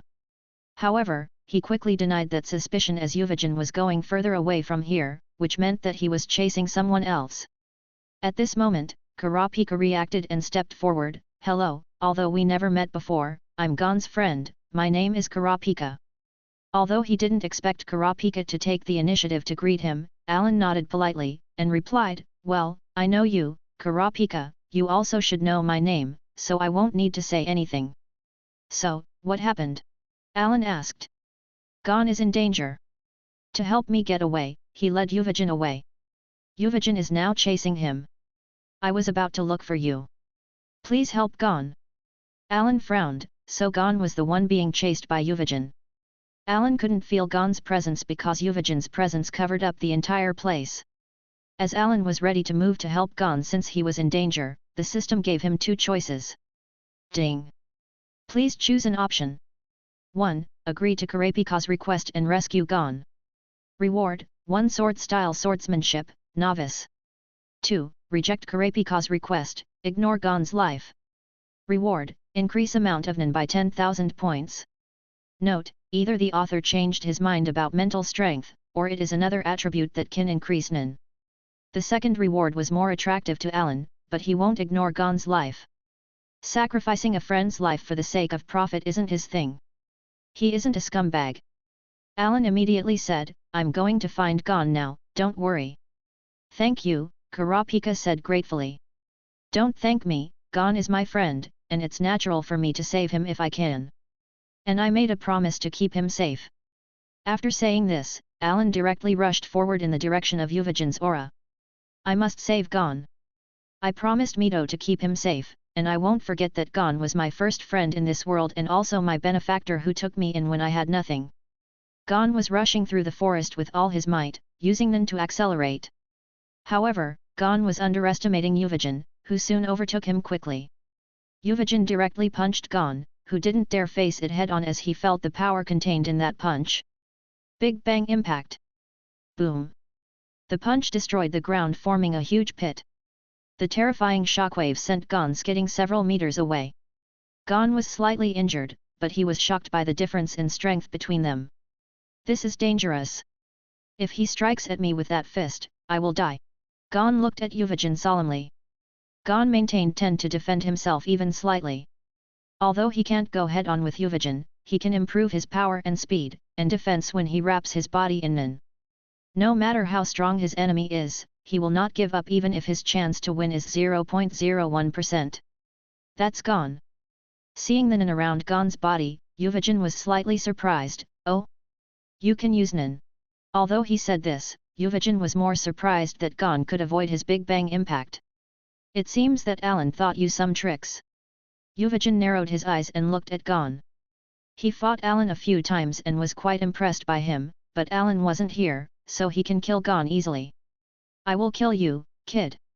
Ryuudan directly rushed at Gon like a beast and punched. Gon couldn't block or resist at all, and in the next second, 3 ribs broke, his left arm broke, many bones all over his body fractured without any resistance. Gon fell on the ground, dying. It looks like this is your last moment. Ryuudan looked at Gon with an evil smile as he cruelly held his hand high and prepared to end Gon's life with one last punch. Chapter 86, Scarlet Eyes. Suddenly, a figure appeared and blocked Ryuudan's fist. It's you. Ryuudan's pupil shrunk as he saw Allan block his punch with one hand. Allan looked at Gon while ignoring Ryuudan and said, Sorry, Gon. I'm late. However, Gon could no longer respond. He lost consciousness and was dying from all the broken bones and internal injuries. Allan frowned as icy cold killing intent emanated from him, making Ryuudan's expression change as he snorted. He tried to provoke me by showing me my badge after he snatched it from me. So, you ignored the rules and wanted to kill him, right? Yes, if you didn't come, I would have killed him already. Ryuudan snorted as he was unhappy that Allan stopped him. Very well. I will remember this. Allan raised his head gloomily and warned, You will pay dearly for this. I guarantee this. Hi, as if you have the ability. Ryuudan grinned. He wasn't afraid of Allan's threat. Instead, he felt excited. Allan knew that he can't fight right now, or else Gon will die. He looked at Ryuudan coldly before he said, I don't have time to fight you now, so I will just take Gon away. As if that's up to you. Ryuudan took action and punched Allan. Allan didn't want to fight, so he directly avoided Ryuudan's punch with flash steps before using it once again and punching Ryuudan in the face. This punch was filled with Allan's anger. Even Ryuudan, who is hailed for his defense, was sent flying back with a nosebleed. The anger behind that punch was evident. Allan was furious that Gon was in his current state. Allan ignored Ryuudan and directly took Gon and retreated as he knew that he can't deal with Ryuudan right now. If he fought against him out of anger, it would take a while, and Gon can't wait that long. If Gon isn't treated as soon as possible, he will die. That wasn't something Allan wanted to see. A dollar hole. Allan escaped while holding Gon while Ryuudan roared. Ding! You have successfully rescued Gon. Reward, 1 sword style, Itaryu, swordsmanship, novice. On the way, Allan heard the system's notification, and immediately, his mind was flooded with information concerning swordsmanship. However, he wasn't in the mood to pay attention to it. Gon's situation was getting worse, and if he doesn't receive help as soon as possible, he will die. If it weren't for his strong body, he would be already dead by now. Allan was thinking about how to help Gon. It was impossible to ask for the association's help because they won't help while the exam is taking place. Gon won't recover alone, his natural recovery was monstrous, but at this point, there is no way it can save him. The only option now is to find Leorio. Since Allan knew that Leorio was a medical student, he should stabilize Gon's injuries for now. As for why the association won't help, because casualties were usual during the test. Otherwise, if every candidate were injured to ask for help, the test would be meaningless. The only person that can help right now is Leorio. But finding him will take a while. Gon, I hope you can hold on. Allan looked at Gon as he accelerated. Gon. At this time, Kurapika, who secretly followed Allan because he was worried about Gon, spoke. When he saw the state Gon was in, anger flooded his heart. His eyes turned scarlet red as he knew that Ryuudan was the one who did this to Gon. Allan didn't notice Kurapika's change as he asked, Kurapika, do you know where is Leorio? Kurapika didn't answer, and Allan couldn't help glancing at him only to be taken aback. Kurapika, your eyes. Seeing Kurapika's scarlet eyes, Allan was surprised as he didn't expect Kurapika to be that angry. Kurapika realized that his eyes were scarlet and said solemnly, I'm from the Kurta tribe.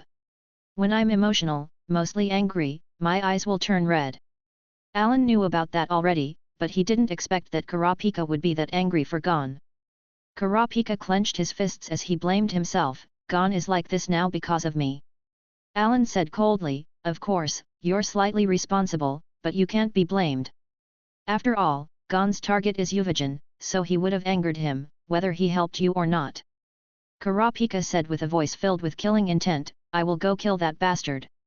Kurapika was so angry that his sanity was disappearing.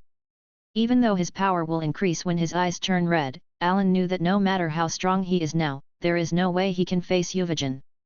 Kurapika thought that he could kill Ryuudan in his current state. Looking at the situation from a bystander's point of view, Allan is sure that Kurapika's current power is far from enough.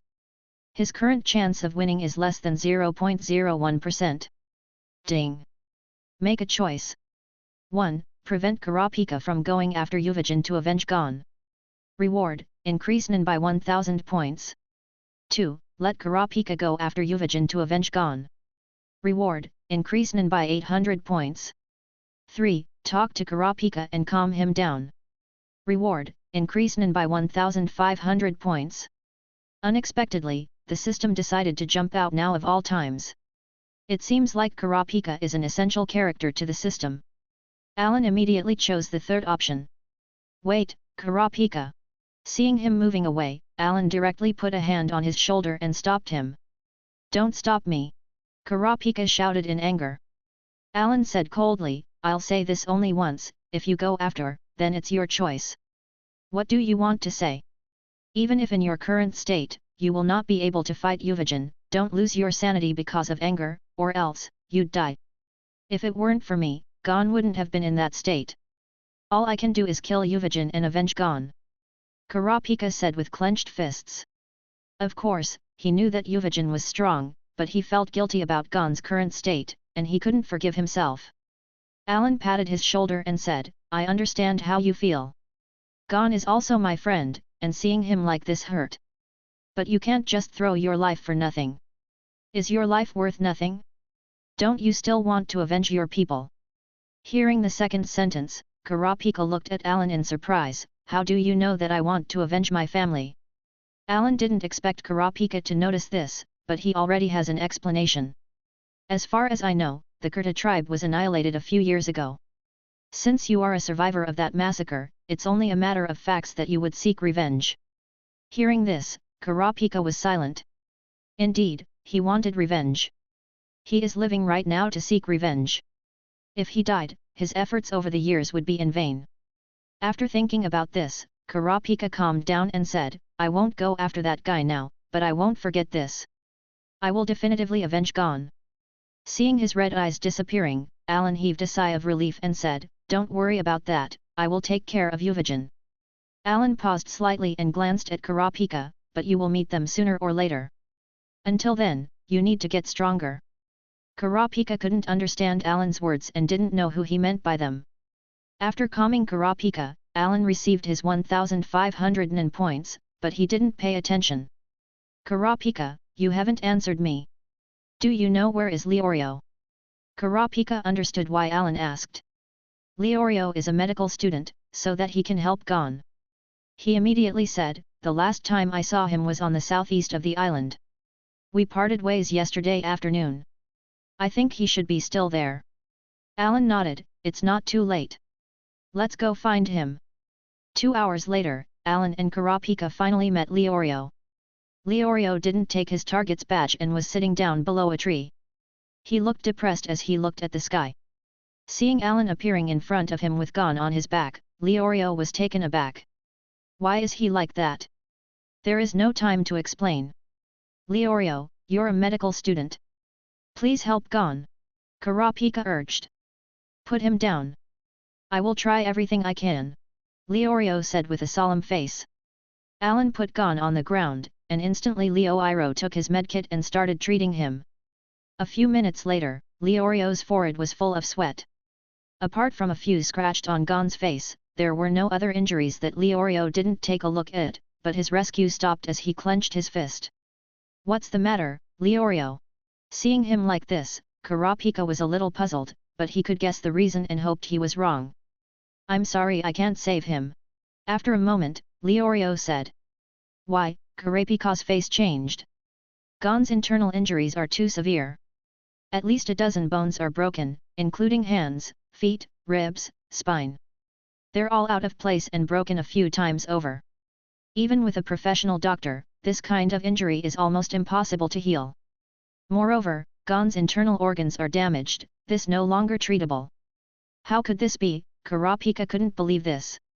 Leorio's words were equivalent to a death sentence for Gon. Man it! Kurapika shouted as his eyes grew red once again. His killing intent radiated from him as he couldn't take it anymore. Leorio was taken aback as he said, Kurapika, what wrong with your eyes? Kurapika didn't answer but said solemnly, take care of Gon. I'm going to kill Ryuudan. At this moment, Allan, who was silent, said, wait a moment, I have a way to save Gon. Chapter 87, Super Powerful Senzu Bean. Both Leorio and Kurapika looked at Allan in surprise as they heard his words. Leorio was stunned, he knew Gon's condition best, and there is no way he can be saved out here without any medical equipment, and even that would have its risk. How will Allan save Gon? And if he can save him, why did he wait till now to talk? Kurapika had the same thoughts as Leorio, but he knew that Allan wouldn't talk big like that without reason, so he asked, you have a way to save Gon? Allan nodded, I do have a way, but I'm not sure if it will be effective. But since Gon has reached his current state, then I can only try it. How sure are you that it will work? Kurapika asked. In theory, 100%, but I didn't experiment on it before, so I'm not sure. Is there a way that will 100% make Gon recover?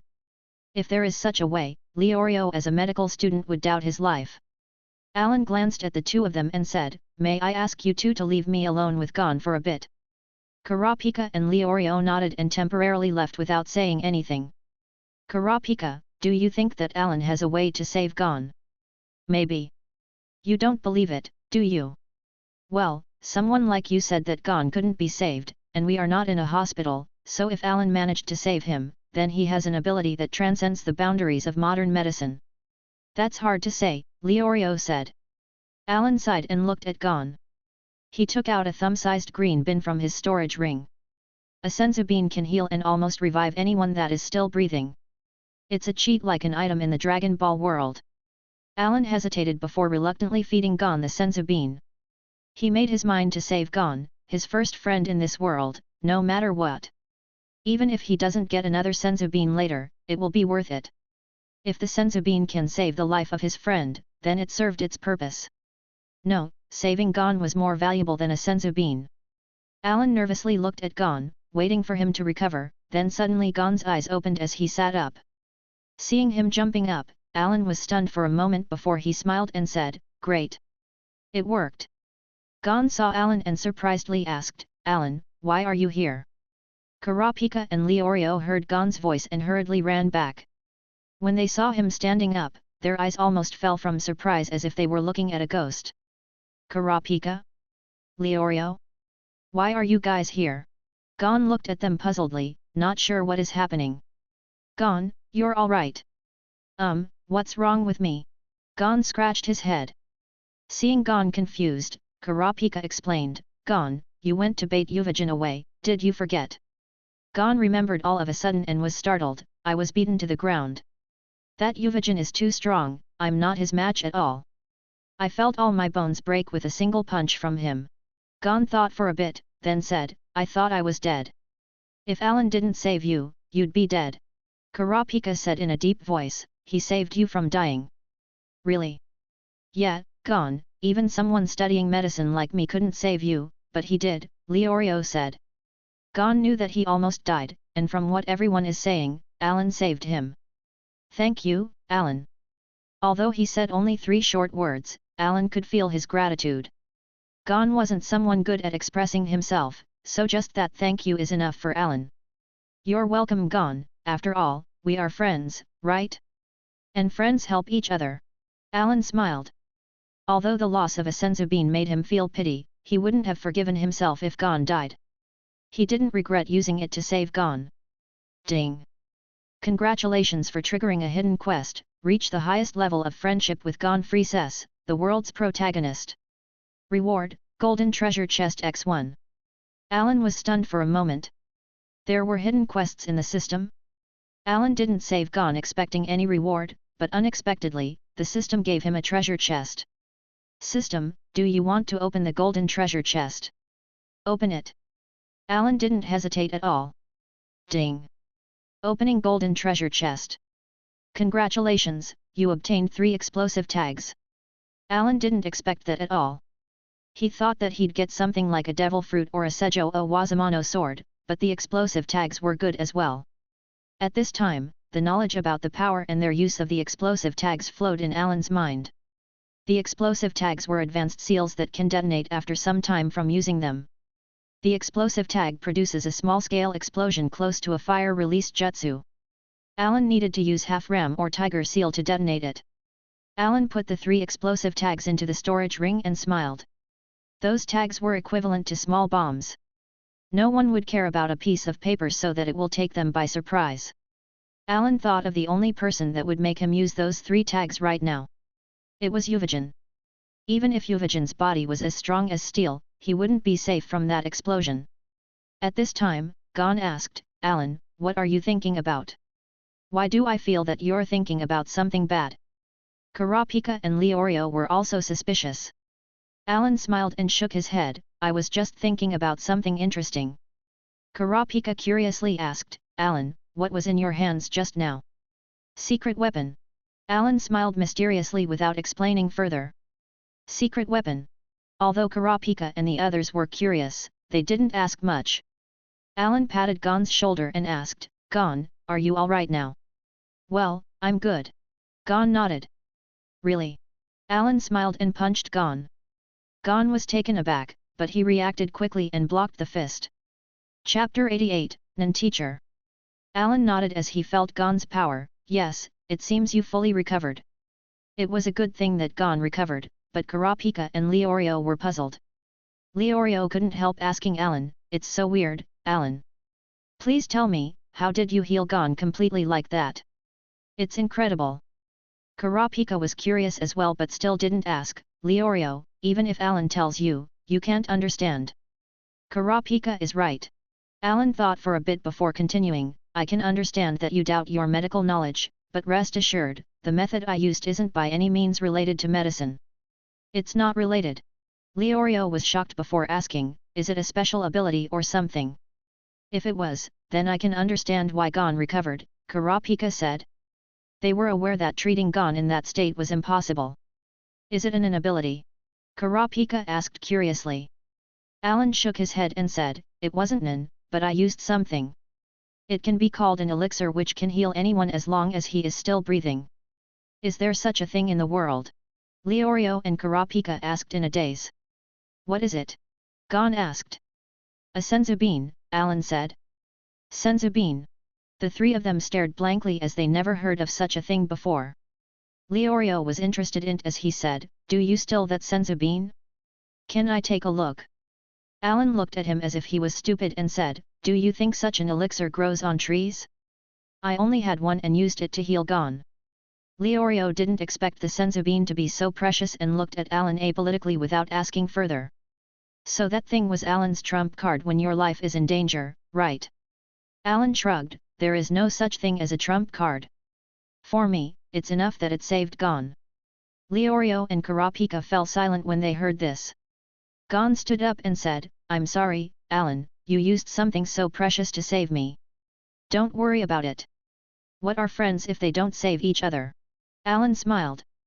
Kurapika and Leorio could only admire Allan from the bottom of their hearts. Gon already regarded Allan as his life savior. At this time, Kurapika asked, there are less than 3 hours till the exam ends. Have you collected your 6 points? Someone already took away my batch. Leorio was the first to speak with a gloomy expression. Who took it? Gon asked. It's Gitaracker. That guy is terrifying. Leorio sighed. So, it's him, hi. Allan's mouth raised as he didn't expect Illumi's target to be Leorio. Allan patted Leorio's shoulder and said, he is a top-notch assassin. You should be thankful that you're still alive. He only took away your batch. You can come back next year. What kind of assassin is he, Allan? Do you know him? Kurapika asked. I know his detail, Allan said. Who is he? Leorio asked. Allan cleared his throat and said, it's okay to tell you, he is Illumi, Killua's brother in disguise. Really? He's Killua's brother.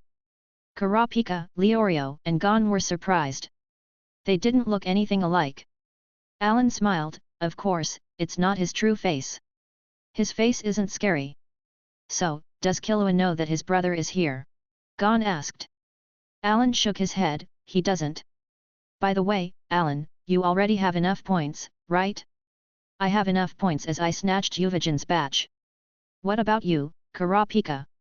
I have 6 points, Kurapika said. Leorio sighed, I envy you. It seems that I'm the only one that doesn't have 6 points. Don't be disappointed, Leorio. There is still a chance next year. Gon comforted. If you don't get stronger, next year you might not be able to pass as well, Kurapika warned. Leorio couldn't refute Kurapika's words. Gitaracker didn't do anything this time. He just made him hand over my badge and let me go. I may seem like a fool that handed over his badge when asked, but at that time, I was so scared that I couldn't even say a word of refusal.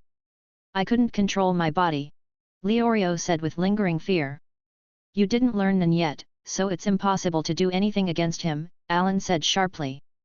Illumi must have used his killing intent to make Leorio submit. Allan, what is that Nen you're talking about? Leorio said puzzledly.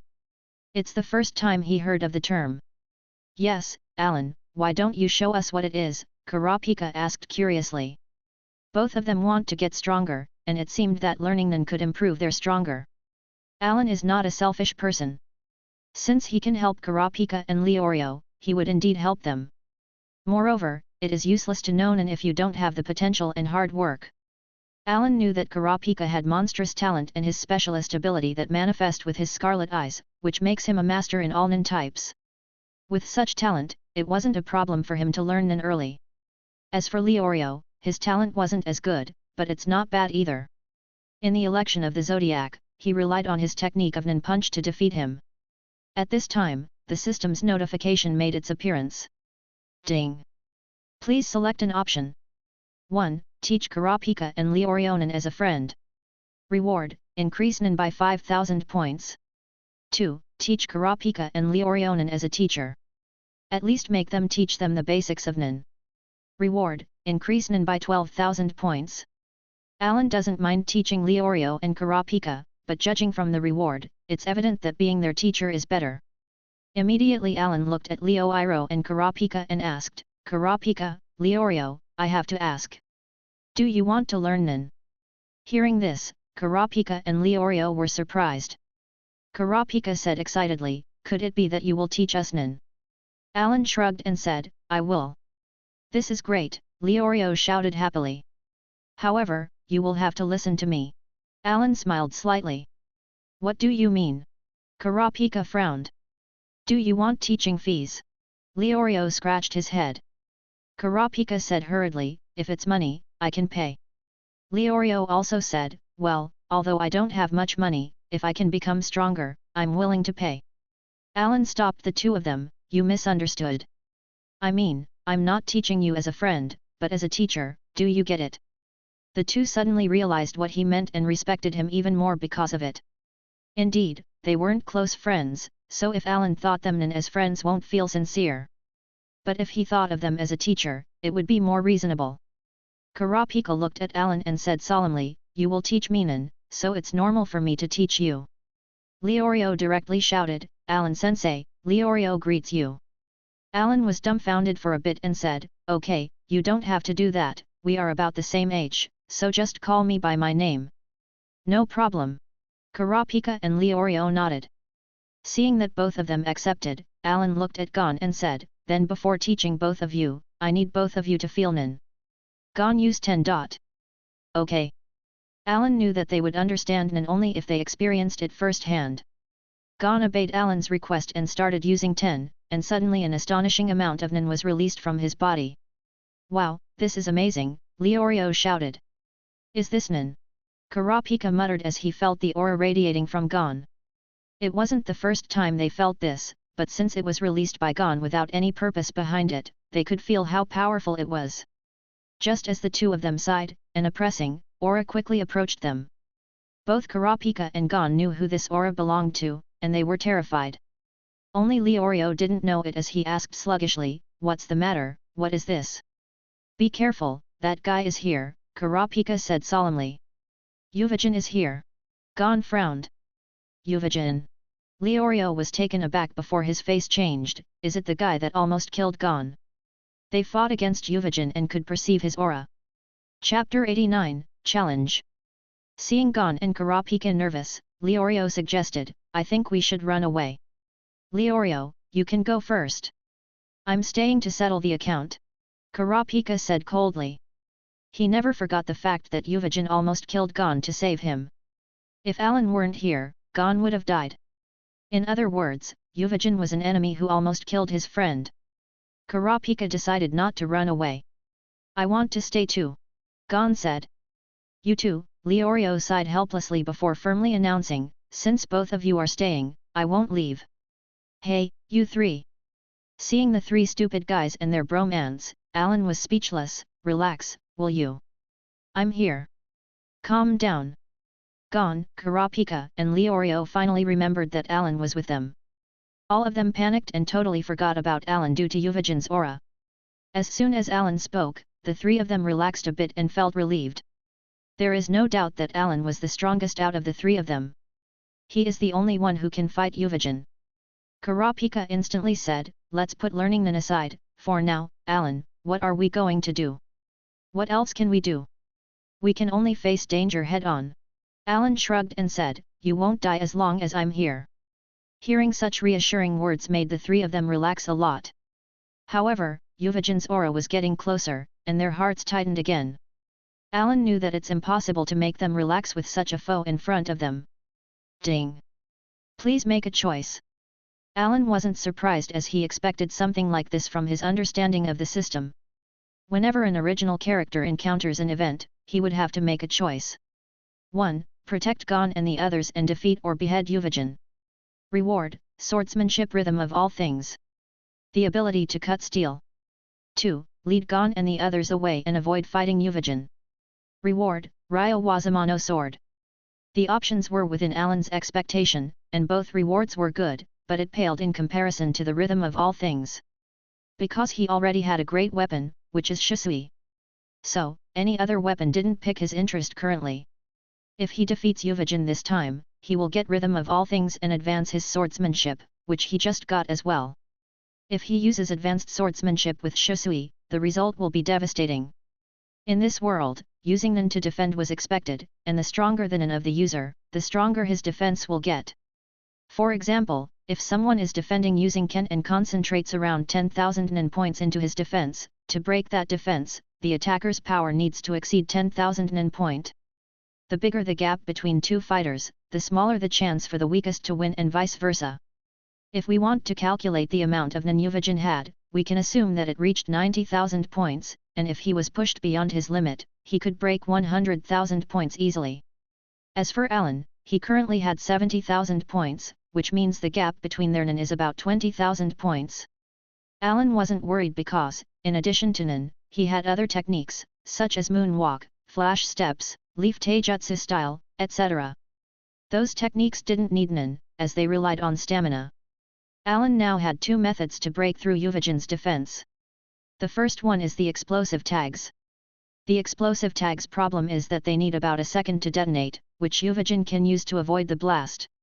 However, Allan knew that Yuvajin was too confident in his defense to be concerned about it.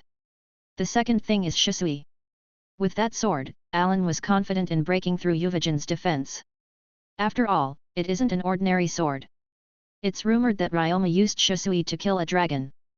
Allan believed that this sword could kill Yuvajin. However, that is if he can use it. The Mito, famous swords, need corresponding strength to show their powers. After getting one sword-style swordsmanship, novice, Allan can now swing a sword. He is now a beginner swordsman. Allan took out Shisui from his storage ring and held it in his hands. Gon, Kurapika and Leorio looked at Allan in surprise as the presence around him changed. Allan, what with that sword? Kurapika asked. It's a black sword. He could feel that Shisui wasn't normal. He could feel something inside it. Gon, who had the most honed instinct between them, said, Allan, that sword seems mighty. Leorio interjected, yes, it has a black blade and some unique pattern on it. Allan said in a deep, inspiring voice, this black sword is Shisui. It once killed a dragon. I will use it later to kill Yuvajin, as it should be enough to break his defense. The three were surprised hearing about the dragon as Gon exclaimed, it killed a dragon. That's so cool. Kurapika looked at the sword again before saying, indeed, this sword looks sharp. I think it should be fine. Allan nodded. He stayed silent for a bit, then said, I got a plan that will help us get rid of that guy quickly. I will hide there, and you three deal with him as best as you could and get his attention. When that opportunity arises, I will behead him from behind. I'm in. Gon said, and the others nodded. They didn't find anything wrong with his proposal. Soon after, Allan hid as Yuvajin approached. Finally, he fell from the sky with a boom as he cracked the ground. As the dust dispersed, Yuvajin's figure appeared to all of them. He relied on his senses to find them. At first, he couldn't pinpoint their direction, but as soon as Gon used 10, he sensed him and came here as fast as possible. Ha ha ha ha, kids, let's see how you will run this time. Yuvajin cracked his neck as grinned furiously. Kurapika said coldly, we won't be running away. Yes, we aren't running away. Gon exclaimed loudly. Me too, I'm with them, Leorio shouted boldly. However, he was almost shivering from fear as he thought, what a terrifying guy, his Nen is astonishing. It's several times greater than Gon's. Ha ha ha ha, you just made this easier. Yuvajin snorted as he waved his hand. Suddenly, a strong wind rushed toward them, which made them even more fearful. Just a wave of his hand generated such a strong wind. The only thought in their heads currently was, Yuvajin was extremely strong. It's definitively not an opponent they could fight. Gon was doing his best as he resisted Yuvajin's oppressing aura while Kurapika was slightly worse, but even so, he couldn't somehow resist it. Leorio almost couldn't breathe. He was the most ordinary of the three, after all. He, let's see how long you can hold for. Yuvajin wasn't planning on killing them directly. Instead, he wanted to play around with them first. He wanted to torture the three of them first, before killing them. As Yuvajin released his aura, even more, the pressure got stronger by the second. Gon made a move and stood in front of Kurapika and Leorio before releasing his aura to protect them. Oh? Not bad, kid. Yuvajin looked at Gon and sneered, "Kid, you are lucky you didn't die previously, but who will rescue you now?" As he said this, Yuvajin's doubts were aroused. Because Gon was severely injured previously, but nowhere is he standing without any injury after 1 hour. This made him puzzled and curious at the same time. Of course, he knew that Allan was related to this. However, Allan wasn't here. He didn't rule out that Allan was using Zetsu and hiding right now. His gaze landed on Leorio, and as soon as he saw him holding a medicine box, he assumed that he was the one who saved Gon, which made him angry. Suddenly, Yuvajin raised his fist and violently attacked Leorio. This is bad. Gon and Kurapika knew that Yuvajin wanted to attack Leorio, and it was too late to dodge, so they could only stand in front of Leorio and block this punch for him. Leorio was in the back, with Kurapika in the middle and Gon in the front. Gon released all of his nin to defend against Yuvajin's punch, while Kurapika held Gon as hard as possible to absorb the impact as best as he could. As soon as the punch was released, the three of them flew in the air. Simultaneously, a figure suddenly appeared from behind and launched an attack at lightning speed. Chapter 90, Beheaded. One sword style, Itario Dragon Fangs, Ryuudan no Kiba. Allan appeared like a ghost behind Yuvajin while swinging Shusui at full force toward Yuvajin's head. Yuvajin's face changed as he felt the crisis. It was too late to avoid, and all he could do was turn around and block with his hand awkwardly. The black sword flashed with cold light and passed through Yuvajin's block. Instead of his head, his hand, which he raised to defend, flew in the air. Blood splashed on the ground. His entire arm was sliced off. The cut was smooth without any resistance at all. It wasn't a simple thing to do against someone with a tough body like Yuvajin. If Allan didn't try his best to wield Shusui when trying to slice Yuvajin's head off, the power behind it wouldn't be so drastic. After all, Allan was a novice in swordsmanship. At this moment, Allan was panting as he put most of his power behind that attack. It wasn't a simple matter to cut a monster like Yuvajin after all. Yuvajin was stunned as he stared at his left arm on the ground as if he couldn't believe it. Yuvajin's roar resounded across the island. It wasn't a roar of pain due to his chopped-off arm, but it was a roar of anger. "I'm going to kill you." Yuvajin endured the pain as he rushed toward Allan with a big bang impact.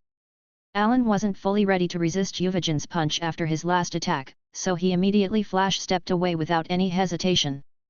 Boom! The ground was torn apart as if a meteor just hit the ground, leaving behind a large pit.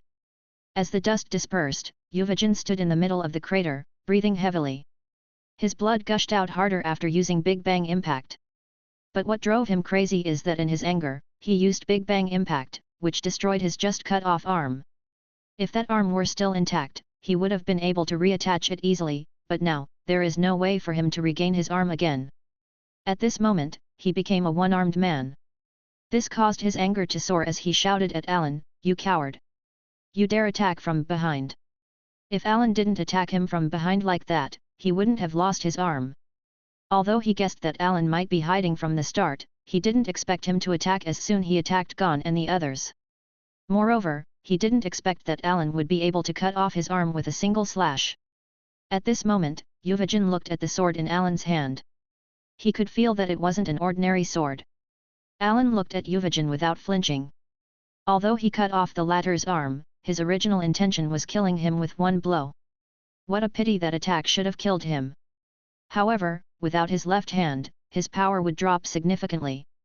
Right now, Allan didn't fear him. If they continue fighting, Yuvajin will die. Remember this well, the sword that will kill you is called Shusui. Allan waved Shusui toward Yuvajin, but the latter never admits defeat as he angrily shouted, "You are 100 years too young to kill me." Yuvajin's nin erupted from his body as he stopped the bleeding from his left shoulder. Perhaps due to Shusui slicing off his hand, Yuvajin became fearful of that sword. He didn't dare to block it directly. Instead, he avoided it. "This is the first time you evaded. Why? Are you scared? Aren't you proud of your strong body?" Allan taunted, and Yuvajin became furious. He was arrogant. He couldn't bear Allan's ridicule. Allan waved his sword again, and this time, Yuvajin punched the sword instead of evading it. His fist is the strongest part of his body, after all. It was the only thing he was sure that wouldn't get injured by that sword. The fight escalated inside the forest as shock waves after shock waves generated with every collision. Even so, Allan managed to wound him several times. Yuvajin's combat efficiency dropped by a lot without his hand, even though his aura was still the same. Relying on his right arm alone wasn't enough to block Shusui. Slash! Slash! Slash! Allan's attacks became faster as he danced around with Shusui. Each slash will make his sword heavier and faster. Although he can't display Shusui's power with beginner swordsmanship, he can at least wield the sword. Yuvajin felt more pressure as time passed. He couldn't deal with Allan, who is becoming faster and stronger with each slash. The battle was at its climax. Sparks flew in the air due to a sword and a fist colliding. Suddenly, Allan flickered to Yuvajin's side and slashed Yuvajin from the top. The sword slashed across Yuvajin's body, making another massive wound in the already scarred figure. Damn it! Yuvajin roared as cold sweat covered his forehead. Although he defended all dangerous attacks with Ken, the attack still passed through his defense. The wounds weren't deep, but they are painful. His best mean of defense is his right hand, but that hand is also his strongest mean of attack. That's why each time he attacks, his would be wide open. Yuvajin's body was covered in wounds, and he bled. However, he refused to lose. Even if he is seriously wounded, he will fight till the end. Big Bang Impact. This time, Yuvajin didn't use the normal Big Bang Impact. Instead, he concentrated Nen on his fist, then shot it out toward Allan like a cannon. Allan's face changed slightly as he didn't expect a ranged attack from Yuvajin. Big Bang Impact was a strong AoE, area of effect, attack, but this cannon was condensed. It's indeed strong. If Allan was hit by it, he would be disabled if not die. Allan readied his sword. He concentrated Nen into the blade with Shu to raise its power before facing the Nen cannon Yuvajin blasted at him. As the blast hit Shusui, an incredible impact resounded, which sent Allan flying into the air. That attack didn't even nick Shusui. If it were an ordinary sword, it would have been broken. Worthy of your fame, Shusui. Allan got up with a slight injury. However, it wasn't much as it didn't affect his power. Allan narrowed his eyes and looked at Yuvajin. Using everything you have to destroy Shusui was stupid. Allan sneered. Damn it! Yuvajin has never been looked down upon like this in his life before. Yuvajin gained a bit of momentum after that punch, which made him take that opportunity to attack once again. Allan held Shusui in his right hand while he raised his left hand to make an ice wall in front of him. Boom! The ice shattered as Yuvajin passed through the wall with his fist moving forward toward Allan. However, to his surprise, Allan already disappeared from behind the ice wall, which caused Yuvajin to frown. He suddenly felt his aura from behind, and without thinking, he sent another fist out. The sword was faster than Yuvajin's fist as half a meter wound appeared across Yuvajin's chest. Yuvajin roared in pain. Anyone 10 kilometers away would be able to hear this roar. Allan couldn't defend against a sound attack, so he felt slightly dizzy as his mind buzzed. Even so, Yuvajin couldn't take advantage of Allan's current state because he was severely injured right now. Blood gushed out of his chest, and no matter how fast he heals, there is no way to recover from that now. Moreover, even a slight movement would cause him to feel pain all over his body. Allan recovered from the sound attack and said, "This time, you're dead." Allan held Shusui and rushed toward Yuvajin in an all-out attack. Yuvajin felt Allan rushing toward him and immediately tried to fight back, but he was no longer Allan's opponent.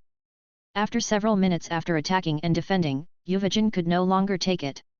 His hand was cut off. His body was full of wounds, and blood gushed all over the place. He knelt on the ground as his injuries restricted his movement. Allan was panting heavily as he held Shusui and stood in front of Yuvajin with a cold expression. "I won, and I will kill you now. Damn it! Is this the end?" Yuvajin raised his head weakly. He can't fight anymore. Yuvajin's glare was oozing with hatred as Allan readied himself to kill. "Die!" Allan said and directly dropped his sword. Suddenly, a figure appeared out of nowhere, blocking Allan's sword. Allan's pupil shrunk slightly as his expression changed. The person in front of him was Crollo. Chapter 91, Passing the Third Phase. When Allan was still looking at Crollo in surprise, Pakunoda shot several bullets at him. Allan had to retreat and defend using Shisui. At this time, he looked around to look at Pakunoda before frowning. "It's troublesome now," Allan said. Ryuudan was just one strike away from death, but Crollo had to appear. Although he wanted to retort about Crollo's perfect timing, he decided to stay silent. Ryuudan sighed in relief as he saw Crollo and said, "Chief, it's about time you got here." Crollo said earnestly, "I heard your scream, so I came as fast as I could." Ryuudan replied, "Sorry, Chief, if you didn't rush here, I might have been dead."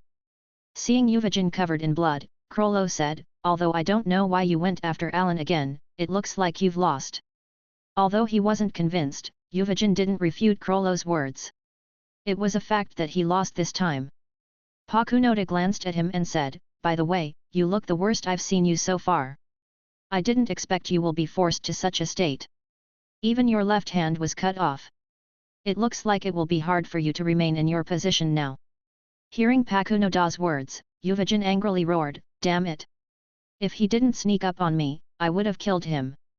Crollo said coldly, "It doesn't matter if he did or not. What matters is that he almost managed to kill you. That shows his power." "I'm not convinced," Ryuudan grunted.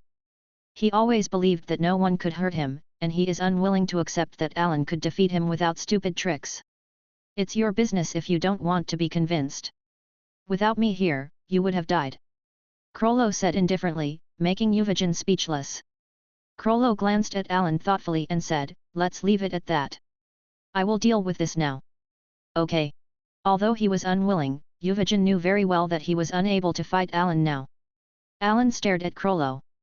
From what he could tell from their conversation, he might have to fight Crollo next. Allan knew that Crollo could steal other people's abilities, and he should have a big arsenal of skills already in his small book. Allan couldn't think of a strategy against someone like Crollo because he didn't know what kind of ability the latter would use. After staring at each other for a long time, Crollo didn't seem too eager to fight, which made Allan confused as he asked, "What do you want?" "I suggest that we stop here," Crollo responded. "What?" Allan didn't expect this at all. He knew that Crollo wouldn't joke like this, and from his calm face, he isn't lying. Crollo said coldly, "Allan, if you want to continue this, I will accompany you to the end." This wasn't a threat but a warning. Allan frowned and said nothing. He used most of his strength to fight against Ryuudan, and now he can't fight against Crollo at all. "I almost killed your companion, and you to stop? What are you thinking about?" Allan asked. "It is simple, you and Ryuudan were already fighting from the start, so if I intervene, it will only make things troublesome." Allan knew that this wasn't all there is to it. That kind of reason didn't fit with Crollo's character. There must be something else here. Sure enough, what Crollo said next cleared Allan's doubt. "I said this before, I admire your power very much, and I hope you can consider joining the Genii Ryuudan."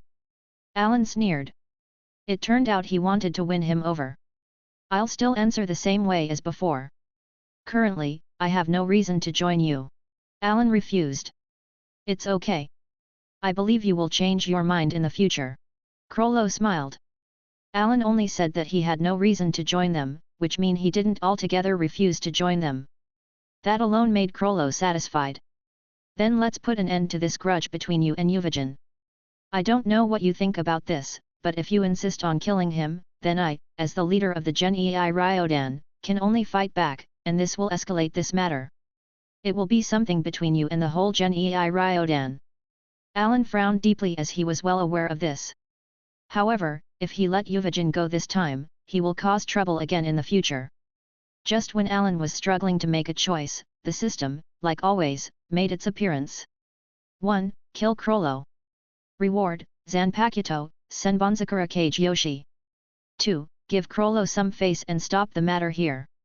Reward, increase Nen by 3000 Nen points. Although the first reward was the best out of everything he got, it was also an impossible task.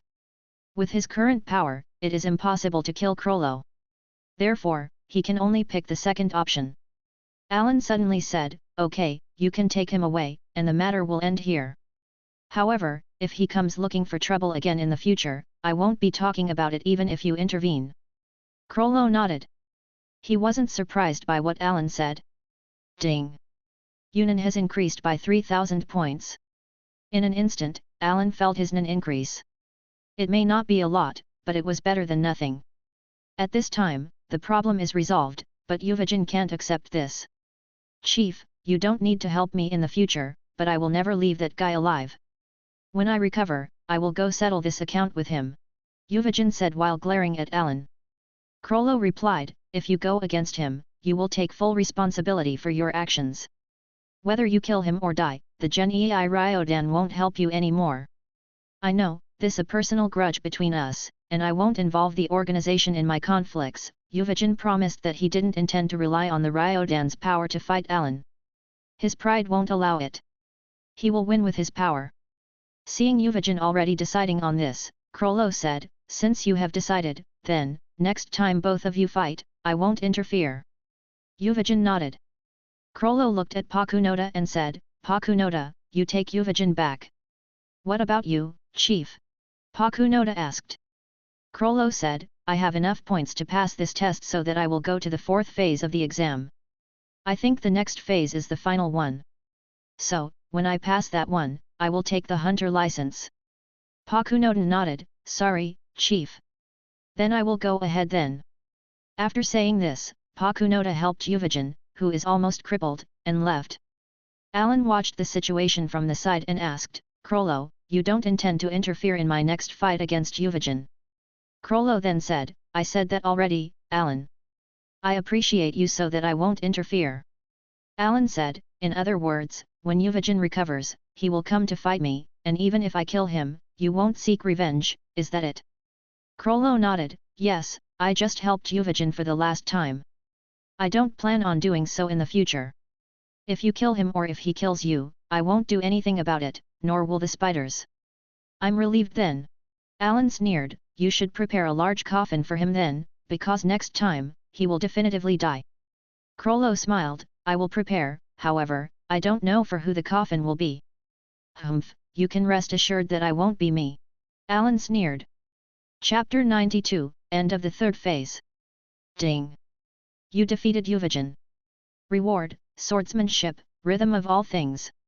As soon as Krollo left, the system gave Allan his reward. Allan was stunned for a moment as the reward was delayed for some reason. He didn't kill Yuvajin, and the reward was issued, which made him think that he failed. But now he got the reward because he defeated Yuvajin, and that meant he has the power to kill him. So I got the reward after all, Allan muttered as he focused on his reward. This reward was different from any reward he got previously as this one was information about a skill or a materialistic object. It is something equivalent to enlightenment. The rhythm of all things gives the ability to cut steel to a swordsman. Allan could feel something different when he held Shusui in his hand.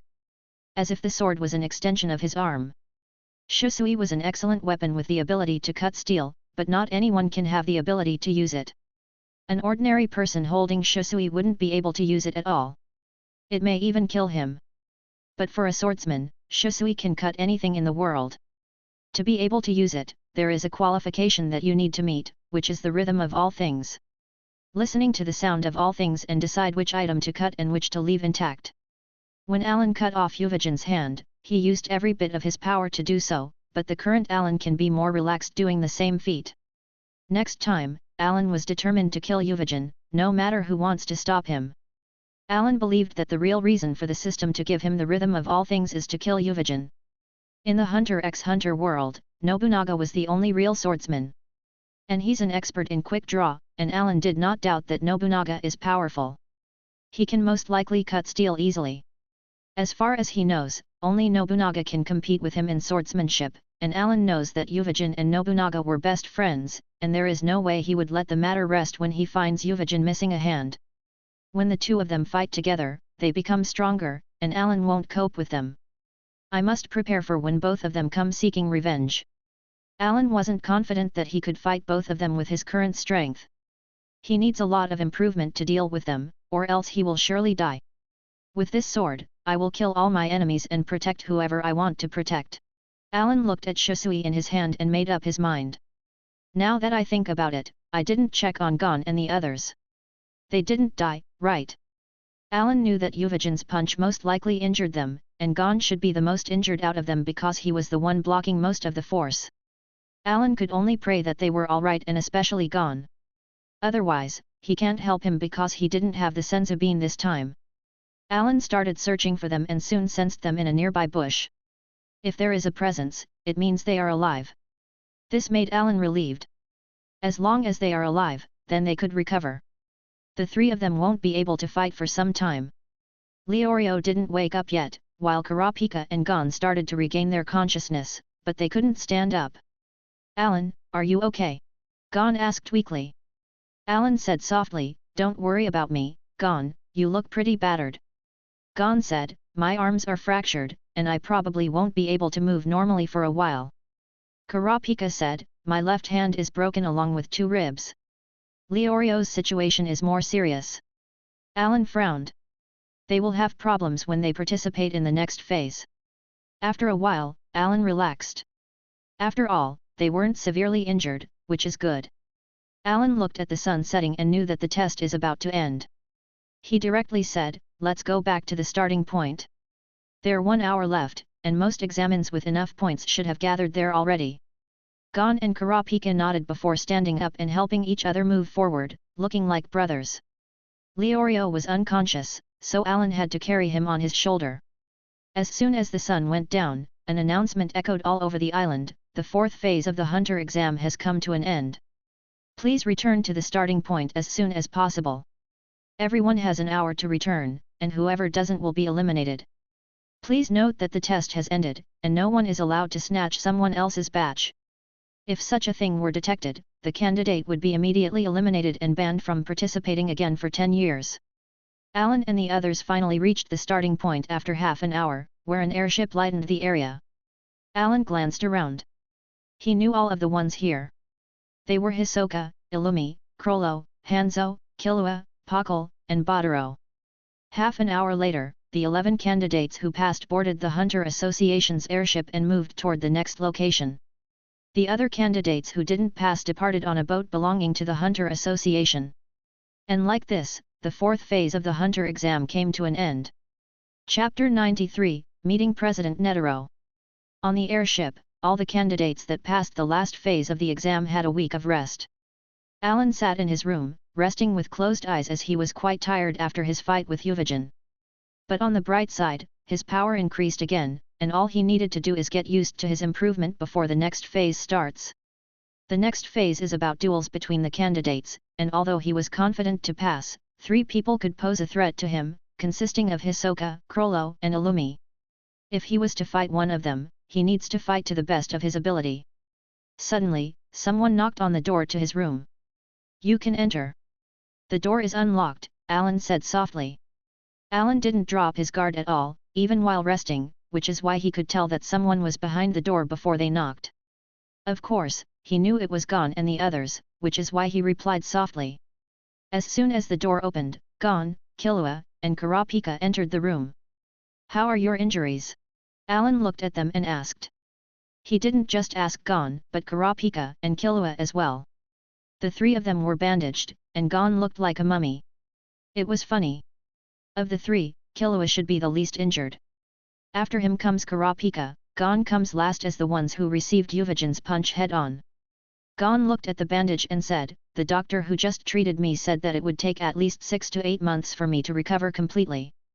So he advised me to drop from the exam this time. Allan raised his brows and said, and you refused, right? Yeah.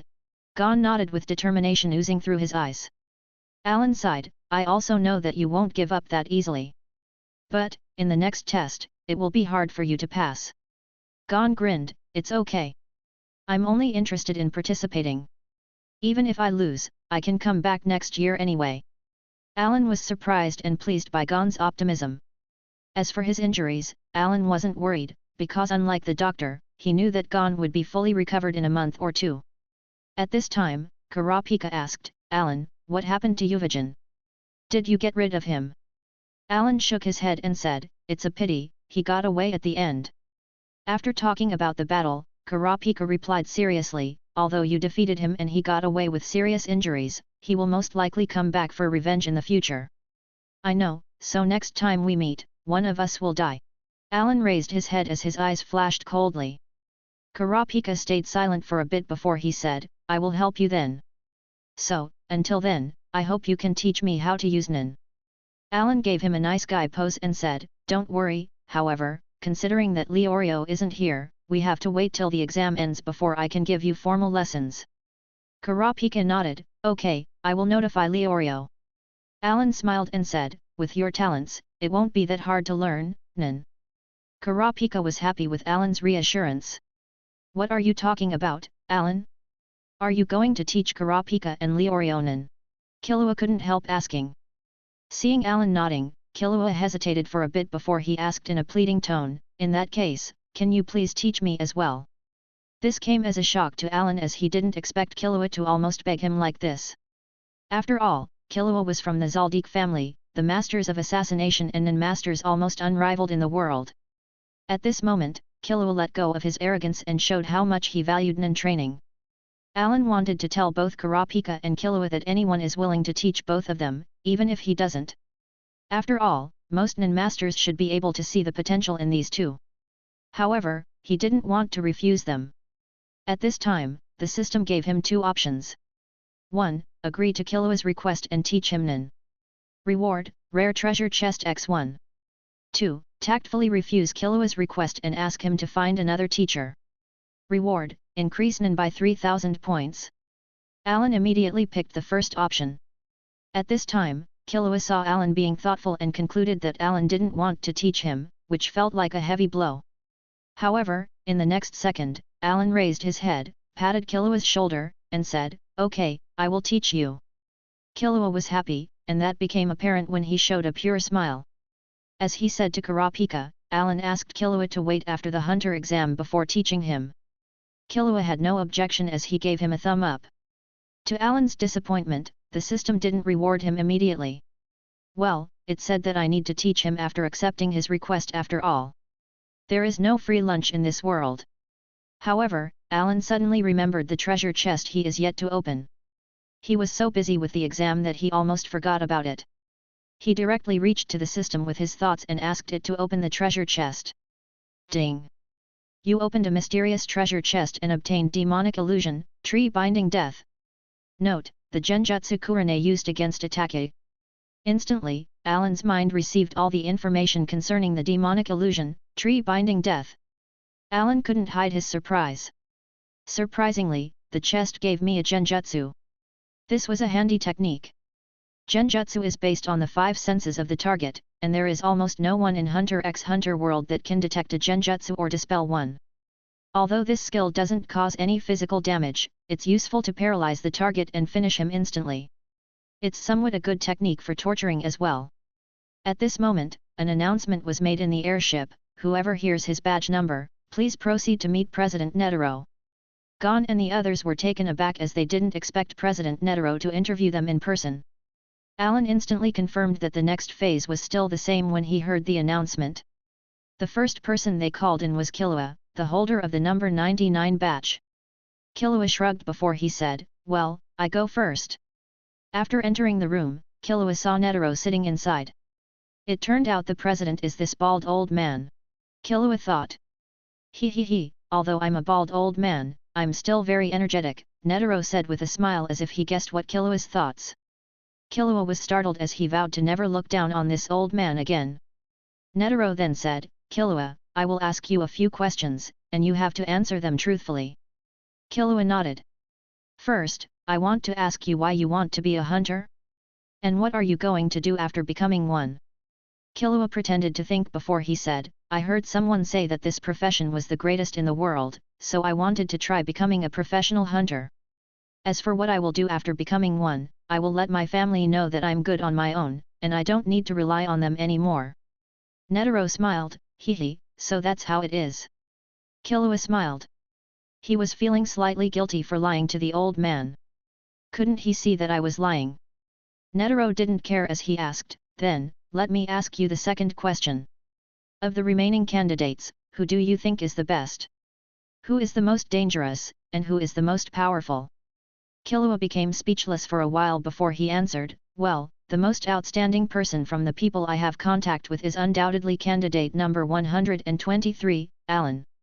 The people who are dangerous are candidates number 44, Hisoka, number 301, Gitaraker. And I don't know who is the strongest. Allan, Hisoka, Crollo, and Gitaraker are very strong, but I don't know who is the strongest. But I think it can be Allan cause he defeated candidate number 100, Yuvijan. Upon hearing this, Netero laughed, I saw that battle on camera. It was indeed a good battle. Killua nodded and asked, are there any other questions? Netero said, the last question. Killua, who do you want to fight the most? Who do you fight the least? Killua put his hand on the back of his head and said, there is no one who I want to fight as if have no interest in duels. As for the who I don't want to fight, there are at least 4, because it will cause a headache as I can't picture myself winning against them. But the person I don't want to fight is Allan since he will be my teacher and train me in Nin. Netero laughed again, I understand, you can go back now. Killua asked, is this interview related to the next test? Netero smiled without answering. Strange old man, Killua muttered before he got up and left. After he left, Netero took out a notebook and ranked the candidates according to Killua's view, so he put Allan first, then Hisoka, Gitaraker, and Crollo together. He didn't rank the others yet as he still needed more information. 15 minutes after Killua left, Netero called the next person in. This time it was Hanzo. Killua, what did the president ask you? Kurapika asked as Killua returned to Allan's room. It's nothing, just some ordinary questions, like the purpose of your participation, who do you want to fight, and who you don't want to fight. Gon and Kurapika started guessing how Netero will arrange the next test while Allan was already 100% sure that the next test will be duels. What he was curious about is how will they be arranged. After a while, Kurapika was called in, and one by one, they were called in by Netero. Gon, Hisoka, Pakal, Crollo, Badaro, Gitaraker, and finally, Allan's turn. After Allan walked into the room, he saw Netero sitting in his seat as he glanced at him. He wore the same clothes from the show and looked the same as well. Hello, President Netero. Allan took the initiative to greet Netero. Hehe, please, sit down, my boy, Allan, Netero said politely. Chapter 94, Netero's Group. After sitting down, Netero repeated the question he asked all the other candidates to Allan. Allan, why do you want to be a hunter? And what will you do after becoming one? Ding! Make a choice. 1. Answer Netero's question honestly and arouse his curiosity. Reward, Paramecia Devil Fruit, Gomu Gomu no Mi, Rubber Fruit, ... 2. Just avoid answering Netero's question. Reward, increase Nin by 3000 points. At first, Allan wanted to avoid answering Netero's question, but he could only answer honestly seeing the rubber fruit. Even though he didn't like that devil fruit, its value is astronomical. Allan thought seriously before answering the question as he wanted the reward and had to answer honestly. But after a while, he honestly couldn't find any reason for becoming a hunter. In the beginning, he accompanied Gon because of the system's choice, but now, he was interested in becoming a hunter. As for what to do after getting the license, he will probably just get a job related to hunters.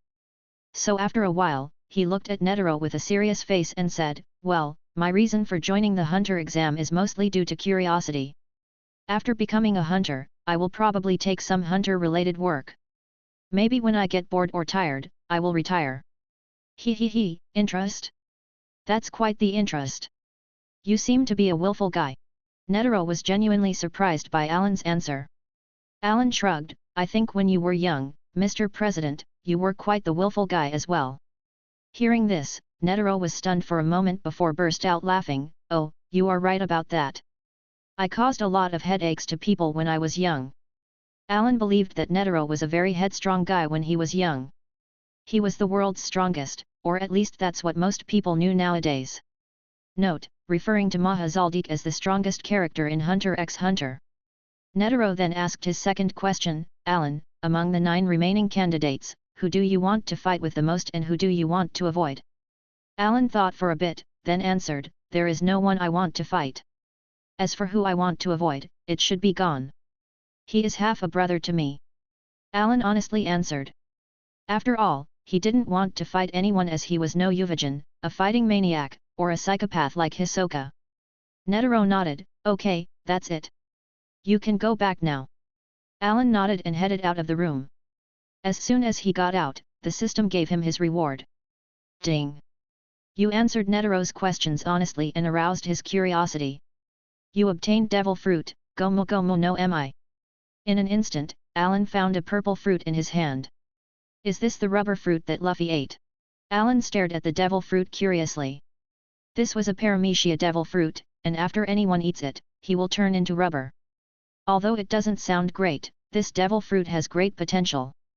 However, Allan wasn't interested in it, because he wanted a Logia fruit, especially Aokiji's ice fruit. Therefore, Allan stored it in his storage ring while thinking about who he should give it to. There is Gon, Killua and Kurapika. Allan even thought about Illumi and Hisoka but changed his mind in the end. They all will be outstanding Nin masters in the future, and if they ate the rubber fruit, it would affect their future development. I will try selling it in the future then. Allan thought. In one piece, a devil fruit can be sold for at least 100 million berry. So, in Hunter x Hunter world, it should at least have the same price. Allan temporarily decided to wait and see if he got a chance to sell it. After interviewing all the candidates, Netero decided on the duels based on their answers. Allan and the others received the news from Netero that the next phase will be duels between candidates. The rules are simple. You should make your opponent surrender without killing him. If you looked at the situation normally, you could see that only one person will be eliminated, which means that 90% of the candidates would pass the exam. But that's far from the truth. The weakest won't probably make it that far, and he will be eliminated almost surely. As for the strong candidates, they will be protected. Basically, Gon and Kurapika are both at risk of being eliminated. They are currently injured, and they can't fight properly. However, this depended on their opponents. Considering that some candidates were still recovering, Netero didn't start the test immediately. He made an official statement that the last phase will begin in 3 days. In these 3 days, everyone can eat their fill and recover their strength. Allan was quite relaxed right now because he will be at full power by the time the 3 days passes. 3 days passed in a flash, and on the 4th day, the airship landed on the Hunter Association's headquarters. Allan and the others stepped out of the airship and looked at the tall building. It was more than 100 meters tall with a huge Hunter logo printed on the front. This place is known as the safest place globally, as hundreds of professional hunters stationed here all year round. There are also the 12 Zodiacs along with Netero himself. With such a huge force, no one will be stupid enough to attack that place unless he wants to die. Allan and the others sighed at the magnificent building. The duel will take place in the hall on the 56th floor. In addition to Netero, the previous examiners will also be present. The first examiner, Satos, the second examiners Menshi and Boera, the third examiner Lapo. In addition to them, there are some new faces that Allan recognized. They are the 12 Zodiacs, Myzystem, Ox, Kanzei, Tiger, Cheetle, Dog, and the Vice President, Pariston, Rat. This is quite the lineup for the Hunter Association. Allan was a little surprised as he saw 5 of the 12 Zodiacs present here. It wasn't just Allan looking at them. Hisoka and Crollo were also focusing on them. As for Illumi, he only looked at Killua and was wondering who injured him so he can have a friendly little chat with them. Chairman, the number of candidates this year is much higher than the previous years. Vice President Pariston looked at the candidates then commented. It's not much. But it is quite the difference. Last year no one passed the exam, but this year it seems that 9 out of 10 will pass and become hunters. Next year, the number of candidates will definitively go back down. Chairman, out of all the candidates, which one do you think is the best? Everyone is quite good. Netero pretended to be dumb and didn't answer Pariston's question. Because once he said which one he admired the most, then Pariston will pay special attention to him. According to Netero, both parties can use any weapon without restriction in the duel, but to win, you need to make your opponent concede defeat. But if they kill someone, they are directly eliminated. Netero stood up and said, now then, the first duel can start. Suddenly the atmosphere changed as Netero pondered for a while and said, the first duel, candidate number 123, Allan, against candidate number 294, Hanzo. Allan was shocked by this unexpected arrangement. Glancing at Netero, Allan found him kindly smiling, but that smile seemed mischievous. Hanzo was also stunned, not because he started first, but because he didn't expect his opponent to be Allan. Damn it, the old man arranged such a difficult opponent for me. After a few complaints, Hanzo stepped to the center. Allan looked at Hanzo indifferently, but his expression changed as the system gave him another choice. 1. Knock out Hanzo within 1 minute. Reward, increase NAN by 3000 points. 2. Make Hanzo admit defeat. Reward, after image clone. Allan thought for a while before picking the second option. He will show his strength and make Hanzo concede. Seeing the duel about to start, Hanzo suddenly said, "Wait, I have a question." "What is it?" Netero asked. "The rules of the duel, as long as the opponent says I lost, you win? If the opponent is unconscious, how will that be considered?" "In that case, the match will continue until the opponent admits defeat," Netero said while touching his beard. "I understand." Hanzo was relieved. Allan looked at Hanzo and said, "I guess you think that as long as I don't admit defeat, maybe I will win, right?" "That's not it." Hanzo denied it as if his thoughts were read and said, "I'm just thinking about how to defeat you. Also, don't underestimate me. I'm a ninja." Allan shrugged without care. Hanzo was good indeed. In the show, he was second only to Hisoka and Illumi. Even Kurapika won't hold a candle to Hanzo even with his scarlet eyes. However, Allan was way more powerful than Hanzo. He could even beat Ryuudan, let alone Hanzo, who didn't learn Nen yet. Following Netero commencing the fight, Hanzo rushed toward Allan quickly.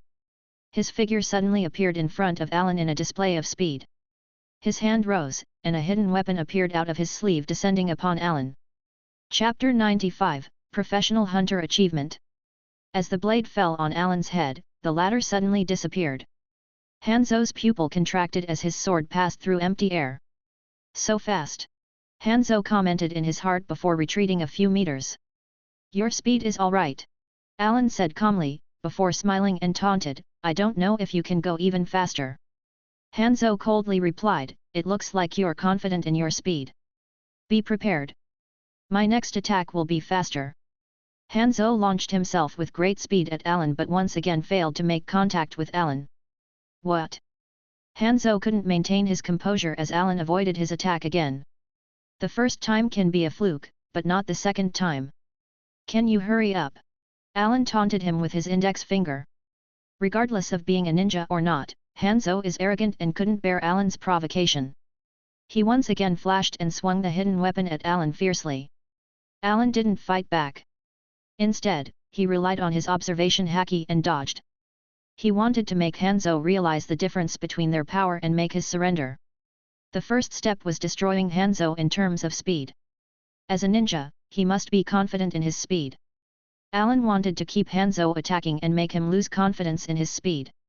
Attack after attack headed toward Allan, who swayed slightly avoided each time without any effort. Gon and Kurapika were nervous as they looked at Allan. Hanzo was fast, and it seemed like an attack could connect at any moment. But Allan avoided each time when the blade seemed the closest to him. On the other hand, Killua looked indifferently. As an expert, he could see what Allan is doing better than the other two. In terms of skills, Killua wasn't inferior to Hanzo.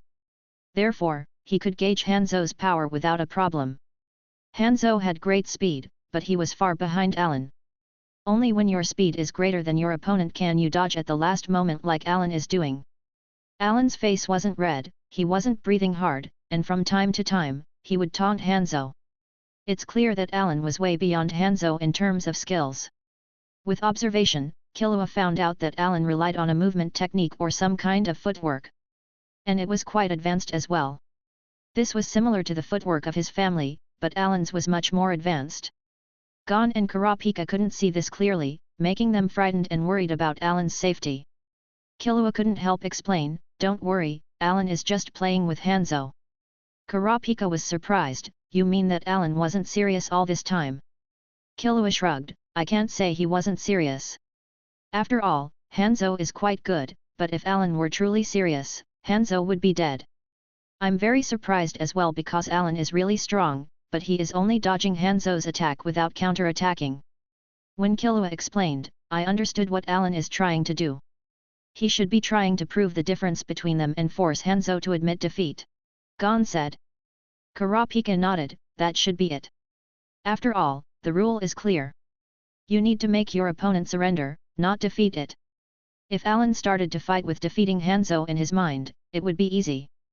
But as Hanzo is stubborn, he won't admit defeat. Kurapika and Gon were relieved as they discovered Allan's strategy.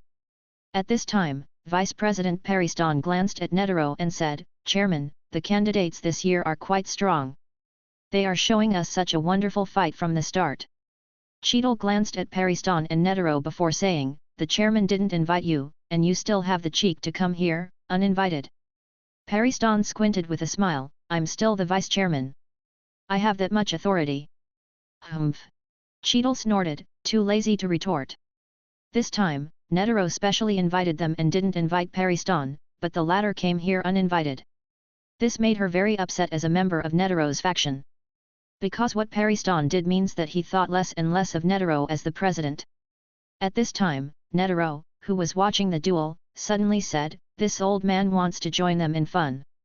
Pariston squinted, if the president's hands are itchy, you can just ask everyone from the 12 zodiacs for a spar. This is your original intention of making them anyway. The present 12 zodiacs members glared at Pariston and said, Pariston, shut up. Why do you have to be so troublesome? Yes, if you want to spar with the chairman, you can be the first to go, as the vice president. The ox said. Pariston said readily, okay. If the president wants a spar with me, I will be delighted. Netero waved his hand and said, I don't want to play with any of you at the moment. I'm only interested in those newcomers. Pariston said, since chairman is interested in them, I will arrange for a spar with them, is that okay? Cheadle said, Pariston, I will take care of the chairman's affairs. You aren't allowed to act toward those newcomers. Pariston raised his hand in surrender, well, I won't interfere. Cheadle ignored him, but she was still vigilant. She knew that Pariston wasn't someone who kept his words. As long as it is someone he is interested in, he will intervene. At this time, the battle between Allan and Hanzo changed. Hanzo couldn't land any hit on Allan and finally decided to use his secret skill. Shadow Clone. Hanzo made some hand seals, and in an instant, 3 clones appeared around him. Right now, there are 4 Hanzos in the scene. Each one moved in a different direction. Allan narrowed his eyes slightly as he seemed interested in Hanzo's ninjutsu. One of them said, you can't avoid our attack now. After saying this, the 4 Hanzos attack Allan from 4 different directions. Allan's expression didn't change, as he used observation haki and avoided each attack without any difficulty. Hanzo didn't expect Allan to be so strong that he can avoid all those attacks. He knew that he had no hope to win against Allan, but he didn't give up instantly as he wanted to land a hit at least. But it wasn't easy to do because, since the start, he didn't even manage to touch Allan. Taking a deep breath, Hanzo decided to perform his last secret technique. Hanzo started circling Allan quickly before he was no longer visible to the naked eyes. So fast! Killua, Kurapika and Pakal all exclaimed. At the moment, they knew that if they were the ones inside that encirclement, they had no way of escape. Only a few black after images kept flashing around Allan as Hanzo was preparing to launch a surprise attack. Even Hisoka and Crollo looked at this technique in interest. Hanzo's speed wasn't that amazing, it was average or below average in their eyes, but the technique itself was good. They were also curious about whether Allan could avoid this attack like before or not. At this time, Allan finally showed a serious expression. His eyes flickered left and right, catching Hanzo moving around. In the next second, he sneered and disappeared. Leaf strong whirlwind. Suddenly, Allan was in front of Hanzo and kicked him away. The 3 clones disappeared instantly as soon as Allan landed the kick. Hanzo was lying on the ground with a shoe print on his chest due to Allan's kick. He broke 2 ribs. Was that a coincidence? Hanzo got up with a pained expression. Allan shook his head as he already noticed Hanzo's technique's weakness. The so-called shadow clones are just an illusion. As long as you hit the original, the others will naturally disappear. Hanzo was taken aback as he didn't expect Allan to see through his technique. Indeed, it was just an illusion technique and didn't inflict any damage if a clan landed a hit. The purpose of this technique is to put pressure on the opponent to distract them. He was the only attacker. So, should we continue? No, Hanzo shook his head with a wry smile, there is no need to continue. I lost. Through this battle, Hanzo realized that he wasn't strong enough to fight Allan. He was convinced of his loss. No matter how much he fights, he is not Allan's opponent. At this time, Allan obtained his reward. Ding! You successfully convinced Hanzo to admit defeat through your power. Reward, Ninja Art, Afterimage Clones. After getting the information about the Afterimage Clone technique, he understood something. The so-called Afterimage Clones technique is a high-speed movement skill used to confuse the opponent, but unlike normal techniques, each clone had some weight behind it. It's like how the Byakugan can see shadow clone. Ordinary Afterimage Clone, create a physical clone that can attack and defend. Double Afterimage Clone, make 2 Afterimage Clones that can attack and defend. Triple Afterimage Clone, similar to double Afterimage Clone, but each clone is stronger. It can confuse anyone who witnessed the double Afterimage Clone. Multiple Afterimage Clone, a more power clone technique. It can create dozens of clones. The only disadvantage of this technique is they can't attack at the same time. This technique may not be useful for Allan now, but it's better to have more skills. Allan didn't dislike having more skills from the system because he believed that each skill could be useful in certain circumstances. At this time, Netero announced, winner of the first match, Allan. Please come up here. Hearing Netero calling him, Allan didn't hesitate as he walked onto the stage directly. Netero said to Cheadle, Cheadle, bring it out. Yes, Chairman. Cheadle took out a license with Allan's photo in it and handed it out to Netero. Allan's eyes were attracted to the ID photo in the hunter's license. Netero laughed and said, Allan, congratulations on becoming the first hunter to pass in the 287th hunter exam. From now on, you're a professional hunter. Thank you, Chairman. Allan took his license with a satisfied smile. Although it wasn't necessary to him, it showed his hard work. From this moment, he had an identity in the Hunter x Hunter world. Suddenly, Allan heard the system notification in his head. Ding! Hidden achievement unlocked, become a hunter. Reward, lucky draw. Chapter 96, Fight Between Friends. Allan was a little stunned as he heard the system's notification. He didn't expect to complete a system achievement. Once again, he heard the system's voice echoed in his head, you have won a lucky draw, do you want to use it? Allan thought for a while before deciding against using the lucky draw. If something incredible happened when he used it, it would attract too much unwanted attention, especially since Paristan was standing next to Netero and looked at him. Although he was smiling like a harmless person, Allan knew his personality well. He didn't like the feeling of someone watching him, so he greeted them and went back to Gon and the others. Kurapika and Gon looked at the hunter license in envy, especially the latter. Kurapika then congratulated, Congratulations, Allan, you're now a professional hunter. Allan shrugged and said in a relaxed tone, Yeah, I've done it. I will wait for you guys next. At this time, Netero announced the next duel, for the second duel, number 99, Killua, against number 405, Gon. As soon as they heard the announcement, Kurapika said in surprise, How were the duels arranged? They actually made Killua and Gon fight each other. Gon said in a daze, I don't know. That old man must have done this intentionally. Killua glared at Netero. After hearing this, Hisoka's eyes narrowed as he smiled, interesting. Illumi said, Gon will definitively lose. Allan heard this and walked over, now. It's too soon to determine the winner. Illumi said, Gon is injured, and it's impossible for him to match Killua. Moreover, even if Gon isn't injured, it's difficult for him to defeat Killua, who received professional training since he was a child. Allan shook his head and said, although Killua is strong, Gon isn't ordinary as well. Moreover, this isn't about defeating someone, and it's about making them surrender. Hisoka agreed, that's right, Gon won't be admitting defeat so easily. Especially since both of them are the same age. Even when Allan and Hisoka explained this, Illumi was confident in his brother and said, Killua has received a lot of training and can make Gon surrender. He can scare Gon to the point it will leave a trauma. Allan's mouth raised as he said, So, Illumi, how about a bet? What are we betting on? Illumi asked. Just who will emerge victorious between Gon and Killua. Illumi thought for a while before he said, although I have no interest in gambling since it's Killua, I will bet. Allan nodded and glanced at Hisoka. Hisoka, can you be the witness? Hisoka squinted and said, I can. I'm also interested in Gon and Killua. When he said this, Hisoka looked at Crollo and asked, are you going to be as well? Crollo glanced at them, then at Allan before shaking his head, I'm not interested. Crollo wasn't Hisoka, he can control himself, and he wasn't interested in both of them as well. Hisoka knew this but deliberately asked Crollo, all right. Allan glanced at Hisoka and said, did you think Crollo is too bored too because he was alone, so you tried to call him? Yeah. Hisoka smiled and said, after all, he had 2 companions before, but because of you, he is alone now. Hisoka didn't need to remind Allan because he already knew this.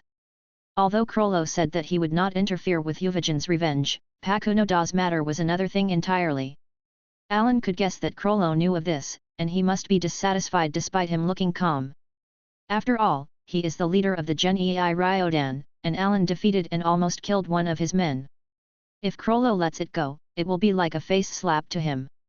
However, Allan knew that Crollo didn't pursue the matter because he still wanted him into the spiders. Furthermore, Yuvijan and Pakunoda were both arrogant and prideful, they wouldn't use Crollo or anyone else to go against him. So Allan can temporarily discard this matter and worry about it later. At this time, Illumi said, they are about to start. Do you still want to bet? Allan said, of course. Illumi, what do I get if I win? Allan thought for a bit and said, you and Hisoka owe me a favor. How about if you win, the favor is null? Illumi said, if I lose. Then you will owe another favor. Allan laughed and said, that's fair, right? Illumi nodded and said, yes. Hisoka squinted, you promised something like that. You're a brokon, and you trust Killua too much. Illumi replied, of course, anyone will unconditionally believe and support their brother. Hisoka, I don't have a brother, so I don't know how you feel. Allan then said, well, who will win out of those 2? Illumi said, Killua will win. Allan and Hisoka were speechless. Allan didn't bother to argue with this brokon. Allan wasn't 100% confident that Gon will win. A large part of him made this bet because Gon is his friend. Also, he understood Gon better than anyone here. In the end, Allan believed that Killua wouldn't be cruel to Gon because Gon was Killua's first friend. Killua had a good side of him even with his cruel childhood. He won't be cruel to his friends and the people loyal to him. When Gon fought Neferpitou, he sacrificed almost his life to defeat her. To save him, Killua took out his system to rescue Gon even though he was going against his family. That's how much Killua appreciates friendship. He cared a lot for his friend under that cold facade. Once he recognized someone as a friend, he would lay his life for them without question. But this kind of person is always the most terrifying because there is only a thread between love and hatred. If one day Gon and Killua fought and each went their path, one of them would die. Fortunately, those 2 will become best of friends later. Therefore, Allan believed that Killua wouldn't be cruel to Gon.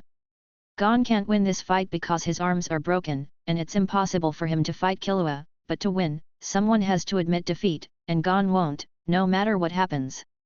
Gon and Killua, right now, we're on the stage waiting for the fight to start. Many people were paying attention to them, especially Netero and Paristan. After all, both of them were young, and reaching this phase of the exam was a testimony of their talent. Killua, I won't admit defeat. Gon declared with a firm look on his face. I know that. Killua nodded before looking up at Netero and said, old man, I give up. When Killua said this, most people here were shocked. Allan was surprised as well. He did guess that Killua will give up, but not that fast. It seems that he never thought about fighting Gon in the first place. In his eyes, the hunter's license is nothing compared to his friendship with Gon. At this time, the most affected person is Gon. Killua, why did you admit defeat? Gon asked. Killua shrugged, because I don't want to play in that old man's game. He arranged our fight just to see us fight. I will not give him what he wished for. Hearing this, Gon looked at Netero and said, Chairman, is that true? Netero was stunned as he didn't expect Killua to point the blame at him, and he didn't expect Gon to ask him. Well, no, this old man didn't ask you to fight for his pleasure. After hearing Netaro's answer, Gon looked at Killua and said, Killua, did you hear that? He didn't do it for that reason. Gon was giving Killua a headache. He sighed, okay, I don't want to fight you, it's that simple. Why? Because I don't want to kill you, and I won't be able to find a way to make you admit defeat. So I had to surrender and not waste everyone's time. After hearing this, Gon said bluntly, Killua, although I don't want to admit defeat, I don't want you to sympathize with me. So, what do you want? Killua rolled his eyes and asked. Let's fight. Gon said sincerely. Will you admit defeat then? No. So, even if I beat you, you won't admit defeat, right? You idiot! Killua exclaimed as he punched Gon. Gon, are you an idiot? Since you're not willing to admit defeat, then why would I continue to fight you? That doesn't make sense. Gon's face swelled slightly, but he grinned at Killua. Okay, Killua, you attacked me, so the match started. Killua was taken aback and realized that Gon was deliberately angering him. Killua dodged Gon's attack, then appeared behind him with a kick. God was aware of the danger, but because his hands were bandaged, he had no way to defend himself. He could only release Nen from his body to defend. Boom! In the next instant, Killua kicked Gon heavily and sent him flying away. Enough, Gon! I already said that I surrender. Killua said quickly. Gon didn't relent and got up. I said I don't need your sympathy, Killua. We are the same age. If you show me sympathy, then you're underestimating me. As your friend, I don't want to be underestimated by you. So I will fight till the end till you recognize me as your equal. Killua stood in place dazed. At this time, Gon rushed toward Killua and kicked. Killua defended with his hands, but Gon's strength made him retreat several meters. Killua felt his arms numb and said in surprise, what a strong kick, you used Nen there. At this time, Gon rushed once again, and Killua could only fight back seriously. For a while, Gon and Killua were fighting fiercely. The current Gon was far stronger than the one in the show. He learned from Allan how to use Nen, which made him stronger. In the show, Gon was always weaker than Killua since he received professional training since he was a child. On the other hand, Gon was just special since he lived on the island and played in the forest all the time, but he didn't receive any training. Only when Allan appeared did he start training and gained combat experience. Gon fought fiercely with Killua and managed to reach a stalemate. At least, in terms of strength, both of them were close, but Killua was faster. That's because Gon was using Nen to strengthen himself, making him a few times stronger than normal. Well, I admit, I underestimated you, Gon. I will be serious now. Killua started treating Gon as a challenge, and 10 minutes later, Killua saw an opportunity and hit Gon on the back of his neck, knocking him out. Seeing Gon fainted, Killua looked at Netero and said, I admit defeat. After saying this, Killua glanced at Gon and thought, sorry, Gon. If you weren't injured, I wouldn't have admitted defeat. I want to fight you, but in your current state, I will be just taking advantage of you. Netero stroked his beard and looked at Killua with admiration. Killua admits defeat. Gon wins. Killua, why did you surrender? When he came back, Kurapika asked, although he guessed the reason. Killua shrugged and said, Gon is injured. He can't fight me at full power. But I knew he's stubborn and wouldn't admit defeat. I don't want to kill him, and I don't want to waste time, so I just admitted defeat. Kurapika replied, I think Gon will be quite angry when he wakes up. Killua said, does it matter? I still have a chance, and I won't admit defeat in the next match. When I get my hunter license, he won't say anything. Kurapika nodded, that's true. Gon didn't wake up, so he was taken away by Satos. Allan glanced at Illumi and said, it looks like I won the bet. Illumi looked confused, why did Killua give up? Allan smiled, it's simple. He gave up because they are friends. Friends. Because for Killua, friendship is more important than victory. I don't get it. Illumi was still puzzled. Allan glanced at Hisoka and said, so if you fight Hisoka, will you give up? Illumi said, why would I? Allan said, then, what if Hisoka surrendered? Illumi said, well, I can accept that. Hisoka glanced at Allan and said, although we are friends, we're nothing like Gon and Killua. What they have is pure friendship, but the adult world is complicated. A friend today can be an enemy tomorrow. Illumi nodded, that's right. Hisoka and I are friends, but we can become enemies in the future. Allan understood that Illumi is a rational guy, not an emotional one. He became Hisoka's friend because they had the same interest. In the end, Allan just dropped the topic, then, since I won the bet, you owe me 2 favors now, right? What are you talking about? Illumi said, faking shock. Don't pretend to be stupid. Allan said, I have a witness here, right, Hisoka? Well, he is right. Hisoka nodded and said to Illumi, you don't want to go back on your words, right? Illumi thought for a while then said, well, I owe you 2 favors. When you want me to pay you back, call me. Allan gave him a thumb up. He raised his head and glanced at Netero on the stage. At this time, Netero announced the third duel. The third match is between Kurapika and Hisoka. Allan, who was originally planning to go ahead and visit Gon, stopped. Killua said, Kurapika, admit defeat. You can't defeat Hisoka. Kurapika knew that Killua is right, but he still wanted to try, I want to try my luck. Killua shrugged and said, well, you have another chance if you lose now anyway. Kurapika knew that without Nen, he had no way of defeating Hisoka. But despite that, it was a rare chance to fight Hisoka, so he wanted to try. If he admits defeat directly, everyone will look at him as if he was weak.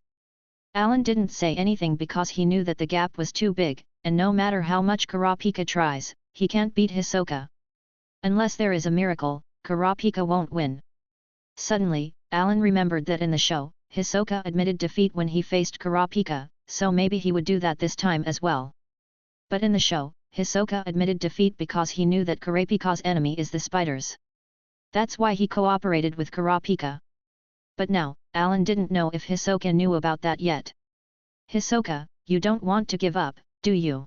Allan asked Hisoka before the latter moved to the stage. Hisoka smiled, why do you think I will give up?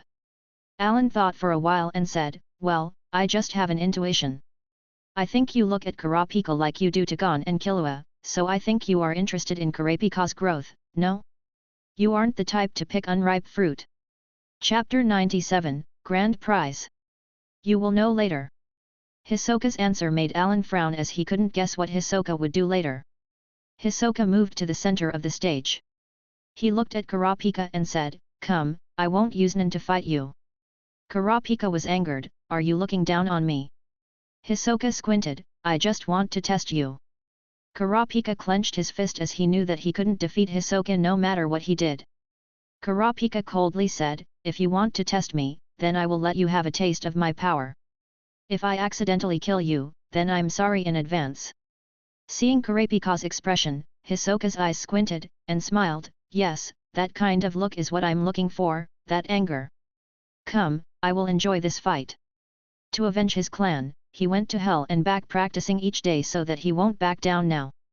Kurapika took out his weapon, which is 2 short swords, and vigorously waved them. Hisoka avoided each attack with his flexible body. Everyone was reminded of Allan's match against Hanzo. Everyone, including Allan, thought that Hisoka would copy Allan's way to defeat his opponent. No one can deny that it was a good strategy. Kurapika glared at Hisoka, I'm not Hanzo, don't think you can make me admit defeat. If you want to beat me, come and fight. Is that so? Hisoka smiled and suddenly rushed at Kurapika. Kurapika was startled, but he quickly used a front kick on Hisoka's abdomen to push him back. Unfortunately, Hisoka grabbed his leg and twisted it before throwing him away. Kurapika fell 10 meters away while Hisoka threw out his weapons. The outcome was clear, even without Nen, Hisoka was stronger. Even so, Kurapika didn't give up. He quickly got up and threw some hidden weapons at Hisoka, or more like darts.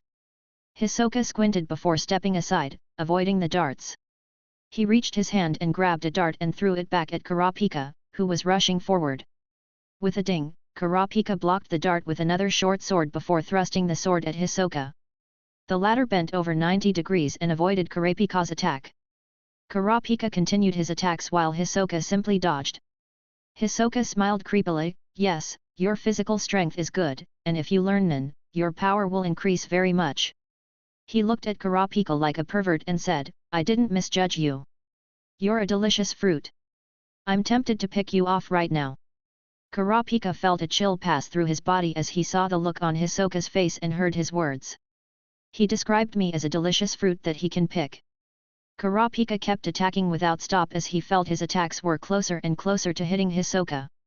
In the end, Hisoka stopped his sword with his bare hand and said, Don't play with such dangerous toys. Hisoka flicked the sword after saying this, and it broke instantly while kicking Kurapika on the stomach. He flew up and fell several meters away. Hisoka narrowed his eyes and said, Will you continue?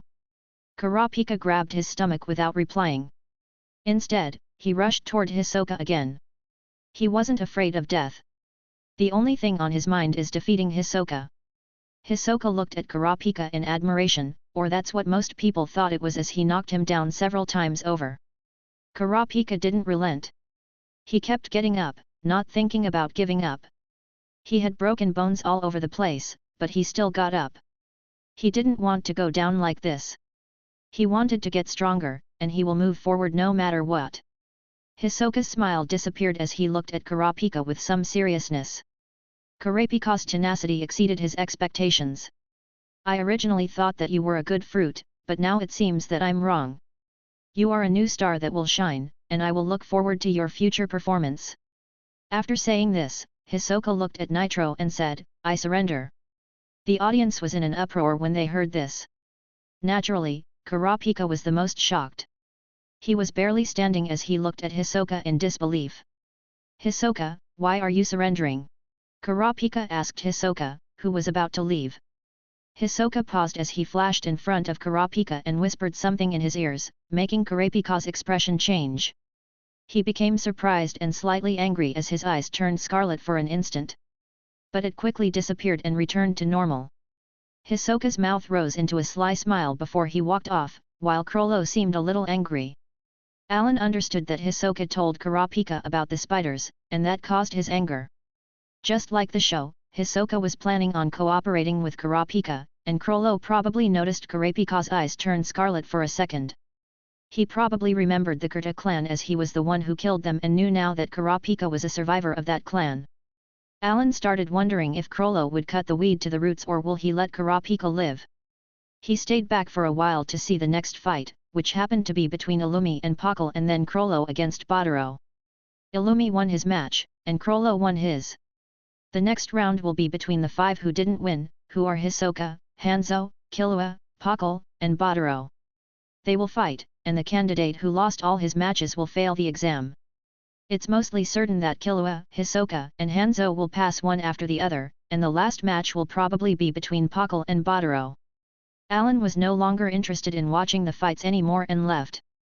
After asking around about Gon's whereabout, the other hunters told Allan that any hunter would have the privilege to enjoy medical service with almost no fees. A hunter would only need to pay 5% of the treatment fee, and the remaining 95% will be taken care of by the Hunter Association. At this moment, Gon is a professional hunter, so he enjoyed such a privilege. He was in a VIP ward with a doctor performing surgery on his injuries. After 2 hours, Gon's injuries were stabilized, and he only needed to stay in the hospital for a month. At this time, Allan remembered the lucky draw.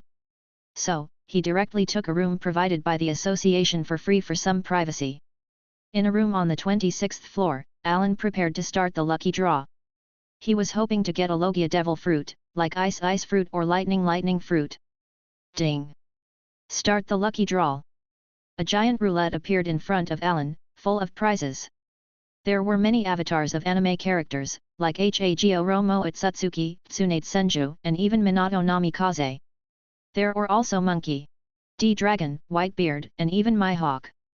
There are even Dragon Ball characters, like Goku, Number 18, Bulma, and many others. Allan started the roulette instantly. Ding! Congratulations, you won a character card. Character card? And it's a time limit card? Allan froze for a moment. He doesn't want any character cards, he wants a devil fruit. However, he can't change anything now. The lucky roulette disappeared. Allan looked at the card that appeared in his hand. The card about the size of the hunter's license. Allan looked at it with disappointment, wanting to see which character he got. If it's a good character, then he didn't lose out. If it is someone useless, he will throw it away. When he saw the card, he was stunned. The character he got was none other than Boa Hancock. The Empress Boa Hancock, one of the Shishibukai and the captain of the Kuja pirates, and the queen of Amazon Lily. She was one of the 3 top beauties of One Piece's world. She is called the most beautiful because she is better known in the world and no man can keep calm when he sees her. She ate the love fruit that can turn the target into stone with a look. She was also proficient in haki, all 3 types. And now, this character belongs to Allan. Allan looked at the card and saw the description of how to use it. When the character is summoned, it will be bound to the summoner who can fully control the character. The card time limit is 365 days, which is precisely a year. In other words, Allan can unconditionally enjoy the ownership of Boa Hancock for a year. Allan couldn't remain calm anymore. His initial disappointment turned into excitement and expectation. He imagined a scene where Boa Hancock is subdued at his feet, and his mouth rose into an evil smile. After calming down a bit, Allan started the summoning, which was very simple. He just needed to chant the words on the card. Allan took a deep breath and started silently reciting. From One Piece, the Princess of Amazon Lily, the Daughter of the Sea. Boa Hancock. Chapter 98, Pirate Empress. Inside an elegant room, Boa Hancock sat on her throne with her pet snake Salome. Suddenly the ground under her rippled as if it was made of water before a black hole formed. Boa Hancock was startled as she quickly grabbed Salome, who responded quickly and wrapped its body around a pillar. However, it didn't matter, as the attraction force was too strong, and they were both sucked into the black hole. At this time, Allan was in his room whispering, "Boa Hancock! Boa Hancock!" Suddenly a black hole appeared from the ceiling, and Boa Hancock, along with her pet, fell. Seeing Boa Hancock on the ground, Allan wasn't distressed at seeing her fall, but he still moved forward and extended his hand to help her up. Boa Hancock didn't understand what was happening as she felt dizzy. When she returned to her senses, she found a man before her and was scared at first. Then the fear turned to anger as she kicked at Allan. Perfume femur. Hancock sent a petrification kick at Allan, who knew this will happen from the start and blocked her leg. Boa Hancock frowned as her kick was blocked by the man's hand without petrifying him. Why isn't his hand petrified? Putting this thought to the back of her mind for a moment, Boa Hancock scanned the room for a bit. She was in an unfamiliar room with an unfamiliar man. She clearly remembered that she was in her room just now and was preparing to change and take a shower, but a black hole appeared out of nowhere, and she was sucked in. She couldn't tolerate being in the same room as Boa Hancock, especially since he touched her hand just now. This made her extremely angry, and she wanted to kill Allan to vent her anger. But before that, she still has some questions she needed answered. She leaned back slightly, stretched her hand, and pointed at Allan haughtily before demanding, "Who are you? Why did I appear here in this room?" Allan knew of Hancock's arrogance. He didn't give her face and answered coldly, "Boa Hancock, don't keep using that arrogant attitude. This isn't Amazon Lily. Where are you talking about?" Boa Hancock frowned. Allan looked at her and couldn't deny her beauty even though she is frowning. Boa Hancock once again started questioning Allan, "Where is this place? And how did you bring me here?" Allan didn't answer her as she asked with an arrogant tone but instead said, "Boa Hancock, you're no longer the pirate empress you were. You are now mine, my servant." Hancock's anger flared as she jumped up and kicked Allan again. "I'm going to kill you, perfume femur." However, she was surprised to find that her body was no longer under her control. She looked up and saw Allan's face full of sarcasm. "I said you're my servant, didn't I? How dare you say such a thing? As if this princess will submit to you." Hancock gritted her teeth. Allan shrugged, "That's the truth because I finished the contract with you, I became your master, and as long as I think about it, you won't be able to move." Boa Hancock couldn't believe his words. But to her surprise and horror, she couldn't move her body. Not only can he control her, but she will lose control of her body whenever she wants to attack Allan. This is impossible. Hancock couldn't believe this, she can't accept a man controlling her. However, it was reality. Am I really contracted with this man? Seeing Hancock doubting life, Allan felt really refreshed. It was not because he was a sadist or anything, it felt good conquering such an arrogant woman. Allan looked at his palm and saw a Hydra skull tattoo on his palm. This was the contract between both of them. You bastard, you dare make me your servant? Hancock shouted and glared at Allan. Allan replied, I already said that your attitude and identity are useless here. You're my servant, and you will do anything I ask of you. Hancock snorted coldly, Hi, who do you think you are? It's just a contract, and you think I will listen to you? You don't believe me? Allan sneered. According to the character card's description, when the character is summoned and the contact is formed, the host can fully control the character. Ding! Please choose. 1. Made the proud pirate empress kneel on one knee. Reward, Conqueror Haki, Advanced. 2. Make the pirate empress slap herself twice. Reward, Armament Haki, Intermediate. 3. Make the pirate empress lick your shoes. Reward, Perfume Femur. Looking at the options, Allan could only sigh. The system was ruthless. To smash the empress's arrogance, he needs to slowly go at it, or else she won't become honest. The third option was just too much, and Allan didn't want Hancock's face all swollen if she slapped herself. Allan wasn't that kind of pervert to choose the third option. It's not that he is a gentleman or something, but it's just he looked down on that kind of behavior. So, in the end, he just picked the first option. He looked at her and ordered, Boa Hancock, kneel on one knee. You want me to kneel? Do you want to die? Hancock didn't expect such an order, but to her surprise, her body moved. She looked at her body as it moved and knelt on one knee without being able to resist. Ding! You made the proud pirate empress kneel on one knee. Reward, Conqueror Haki, Advanced. Allan felt his Conqueror Haki get stronger. He felt that his Conqueror Haki is now as strong as Silver Rayleigh. Looking at Hancock kneeling, Allan said, Boa Hancock, you should know now that I can control you, and you can't resist. At this time, Salome saw its owner kneeling and suddenly opened its mouth and jumped to bite Allan. But before it could come close to Allan, it stopped by an invisible force.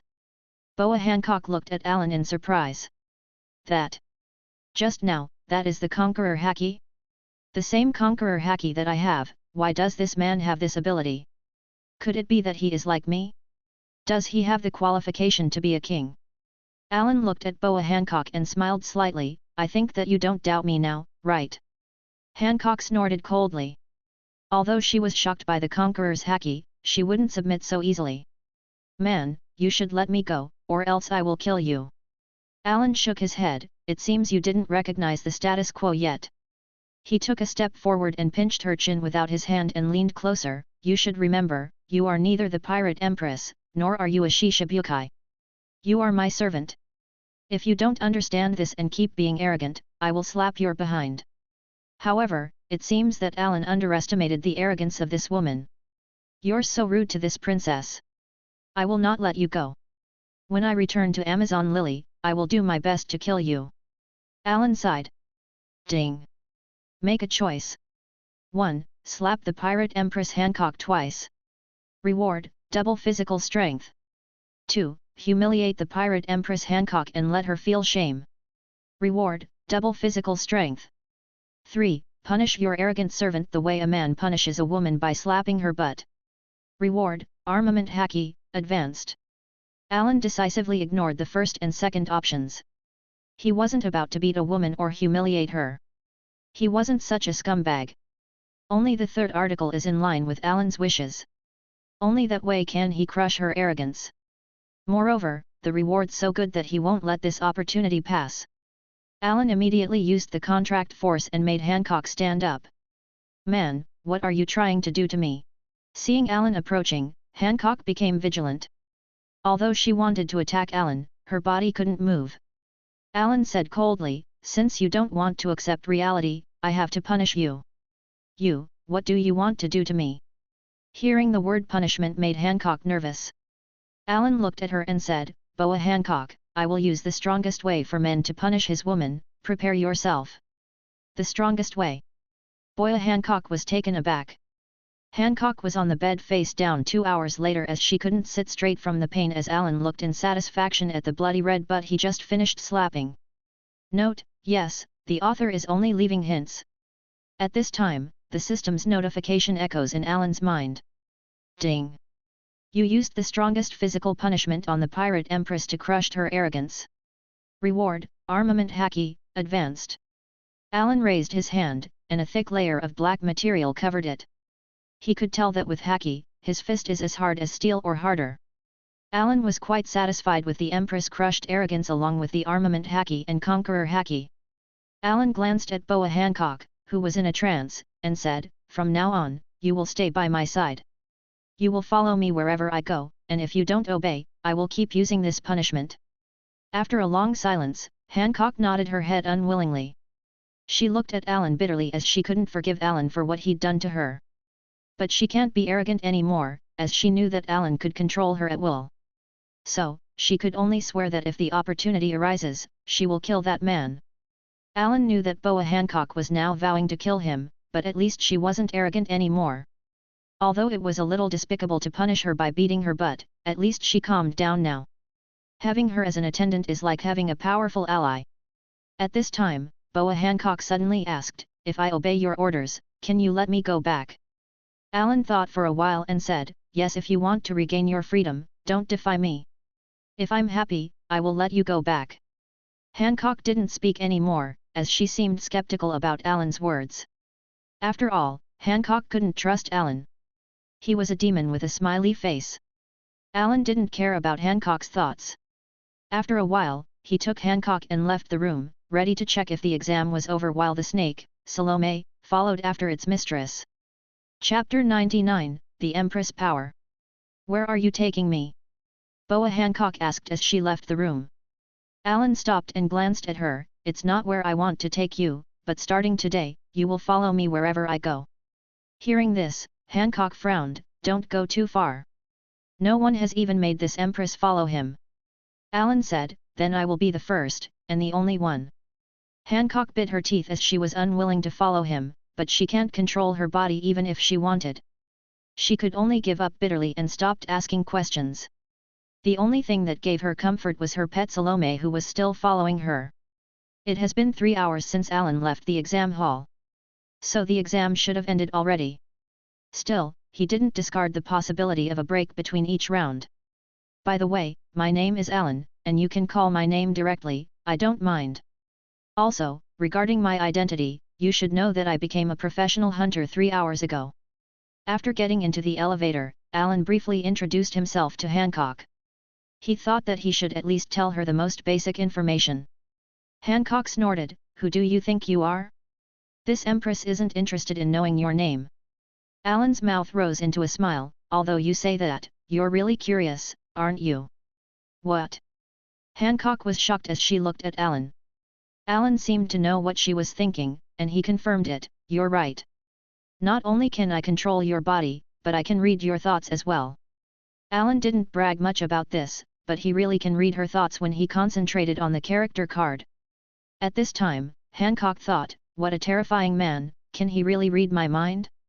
If that's true, won't I be his servant forever? Can it not resist his control?" Allan's mouth rose slightly as he said, "You don't have to resist me and don't talk back. Otherwise, I will punish you accordingly." Hancock gritted her teeth and said nothing. Allan's punishment gave her great shame. She never suffered such a shame only once before, and she didn't want to suffer another time. Realizing this, the proud Empress finally lowered her head in front of Allan. When they reached the exam hall, the fights didn't end as they were taking a break. Those who still didn't finish their fights were Hisoka, Hanzo, Killua, Badaro, and Pakal. Kurapika, Illumi, and Crollo already won their first matches and obtained their hunter's license. As he stepped in, Allan attracted the attention of almost everyone in the room. As the first person to pass the exam and show absolute strength, he gained almost everyone's respect. However, soon they noticed the peerless beauty beside Allan and could stop staring. They never before in their life saw a woman as beautiful. Her bearing, her face, her body, everything seemed out of a fantasy novel, and with the snake beside her, it made her look like a noble. At this moment, except for Allan, everyone was looking at Hancock. Except for a few weird guys like Hisoka, Illumi, and Crollo, all people present were attracted to her. They all had the same thought, how could such a woman exist in this world? Their eyes seemed stuck like glue on Hancock's body. They looked at Hancock and knew that the word beauty was invented to describe a woman like Hancock.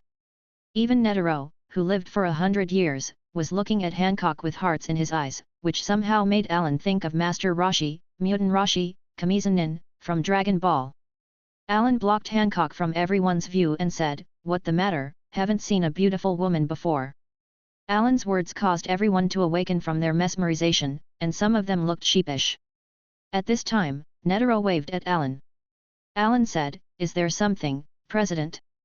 Netero coughed twice and said, "Allan, the final is currently being held here, except for the candidates and professional hunters. No one is allowed here." Netero glanced at Hancock as he said this and continued, "So, can you tell me, who is that lady beside you?" Allan was about to answer, but Hancock assumed her arrogant pose reflexively and pointed at Netero. "Smelly old man, don't you even know who this empress is?"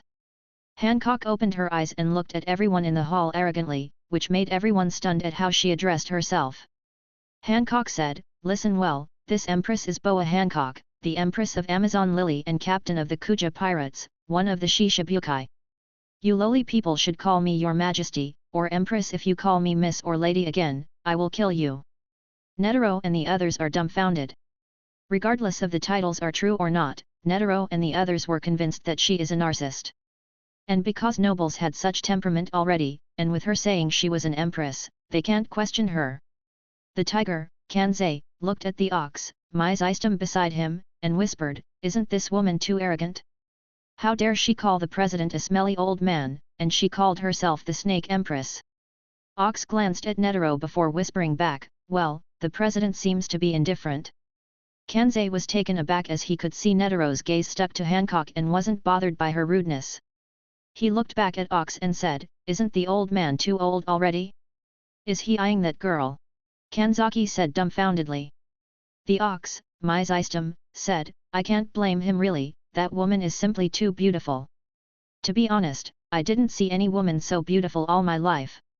Seeing Mizistem, who already seemed calm, mesmerized as well, Kanzei was a little anxious. "Don't be tricked, the president seemed to be confused by that woman, she must have some ability to attract everyone's attention to her, so be careful." "Hi!"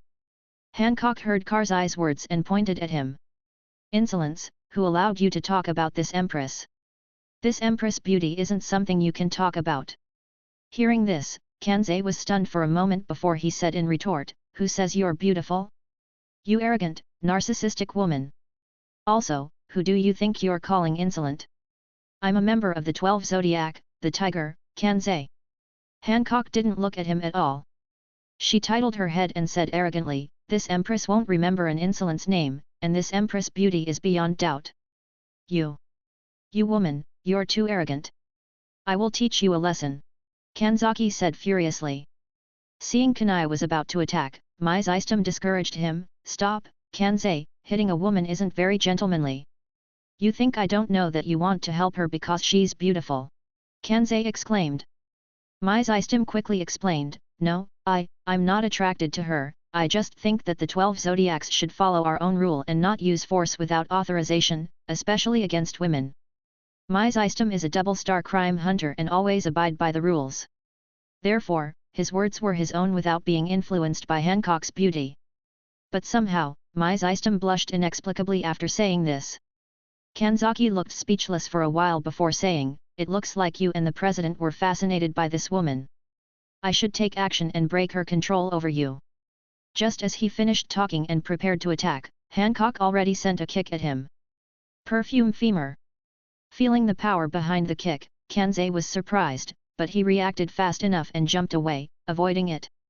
After he landed, he looked at Hancock as if she were his prey. Hancock snorted coldly, "You actually avoided my kick. It seems like you are slightly strong."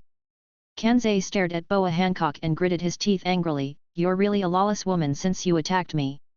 First, I will fight back." Hancock didn't bother talking to him as she sent a kick after the other. Kanzei kept avoiding her attack and finally jumped away, but he found another kick moving toward him as he landed. Fast.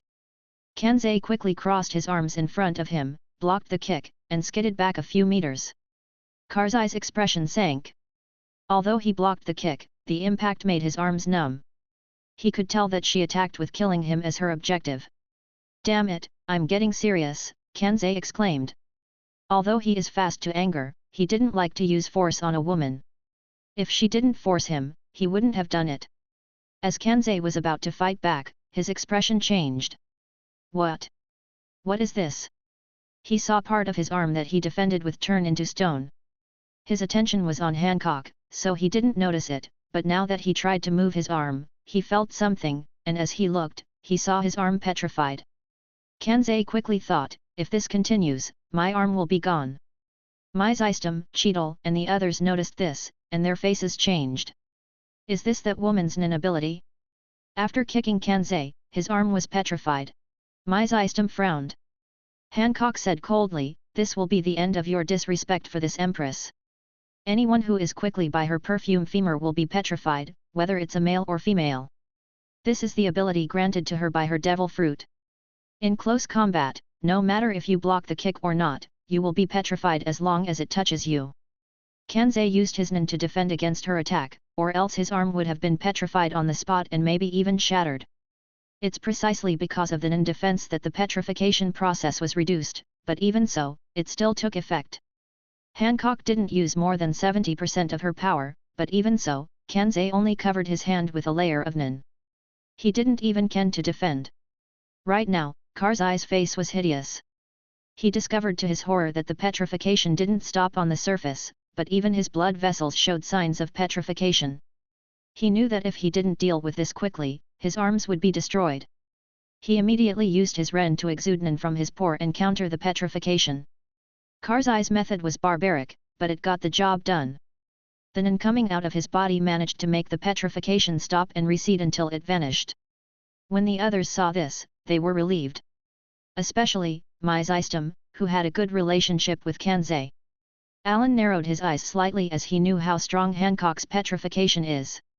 Most people wouldn't have a way to deal with Hancock's marrow fruit, but Kanzei's way, although barbaric and straightforward, was proven effective. Allan had to sigh. Nin was quite versatile. After learning even the basics of it, you can do many things with it. It can turn into many things, like electricity, ice, chains, bullets, weapons, etc. Ren may be one of the basics of Nin, but Karzai's use of it was appropriate. When the petrification problem was solved, Hancock showed surprise. "You can actually resist the petrification of this empress. You're slightly capable." Kanzei raised his head and glared at the woman, then said, "Damn it! I'm angry. You are dangerous. I will arrest you." Hancock didn't show weakness as she pointed her hand at him. "Whatever this empress does, will be forgiven. I won't forgive you." Kanzei rushed at Hancock. Perfume femur. Hancock directly sent a kick without any hesitation, and since Kanzei knew what the kick could do, he didn't dare block it. He avoided the kick and rushed to her side. Slave arrow. Hancock immediately put her hand on her lips, and a big pink heart appeared. She pinched the heart with her hand and launched hundreds of arrows that will turn anything that touches them into stone. Kanzei saw the hundreds of the love arrow fired toward him, and his complexion changed a little. He didn't dare block and started dodging the arrows. However, Hancock already sealed off the area with nearly 200 arrows. An arrow shot Kanzei on his left tight, and it started to turn into stone. Karzai's face was hideous as the petrification started spreading all over his body. He couldn't deal with the petrification completely, and if he doesn't, he will turn to stone in 10 seconds. In 3 seconds, his lower body was turned to stone, and he couldn't delay any more as he used Ren once again to fight against the petrification. Under the constant release of his nin, the petrification stopped, and layers of cement-like things fell to the ground. After that, Kanzei was panting as he used too much nin just now. If he continues to fight, he will be hard-pressed as the amount of nin needed to eliminate the petrification wasn't small. But this wasn't the worst of it at all. If that woman attacked him while he is using Ren, he would be hard-pressed to defend. Although he didn't want to admit it, he will lose if this continues. At this moment, Hancock saw that Kanzei removed the petrification twice and was about to attack him again. Slave arrow. Once again, she formed the pink heart and was about to launch countless arrows at Kanzei, but seeing the situation turning for the worst, Allan finally said, "Enough, Hancock."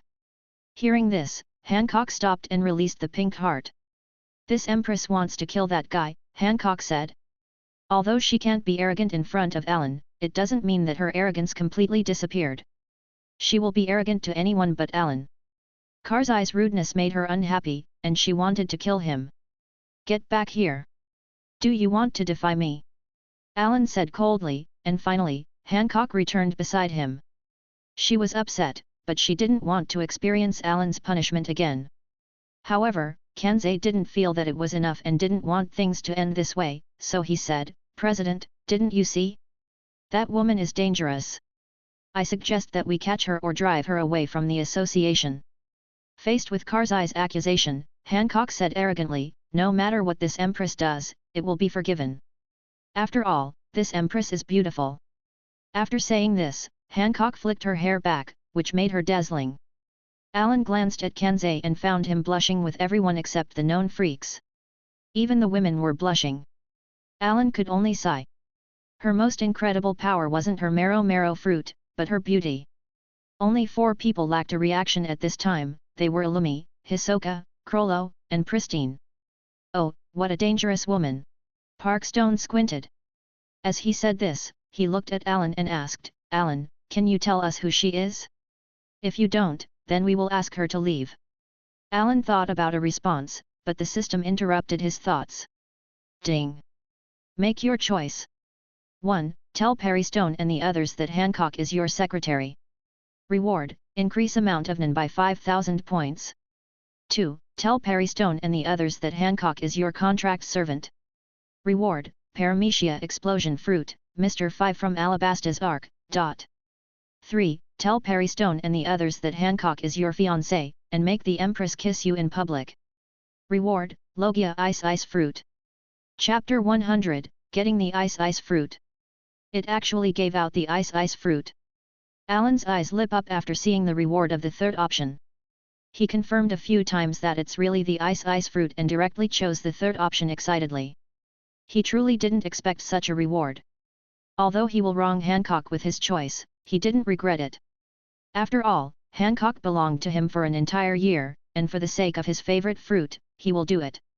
So even if he temporarily wronged her by calling her his fiancée and making her kiss him, she can't disagree or resist. Almost everyone here was curious about the Empress' identity. Although she claimed to be the Empress of Amazon Lily, somewhere no one here knew about except Alana and Hancock herself, they still didn't believe her completely. However, with her power, everyone got curious about her and her relationship with Allan. Allan immediately faced Pariston and said, well, she's my fiancée. A simple sentence, but it caused a massive reaction from everyone hearing it. Everyone looked at Allan in surprise. They never imagined that Allan would have such a beautiful fiancée at such a young age. Netero smiled, hee, I didn't think that you would already have a fiancée when you're so young, and it's actually such a beautiful woman as well. I really envy you. Yeah, I'm lucky. Allan smiled with satisfaction. At this time, Boa Hancock almost cried in her heart. Damn, man! What is he talking about?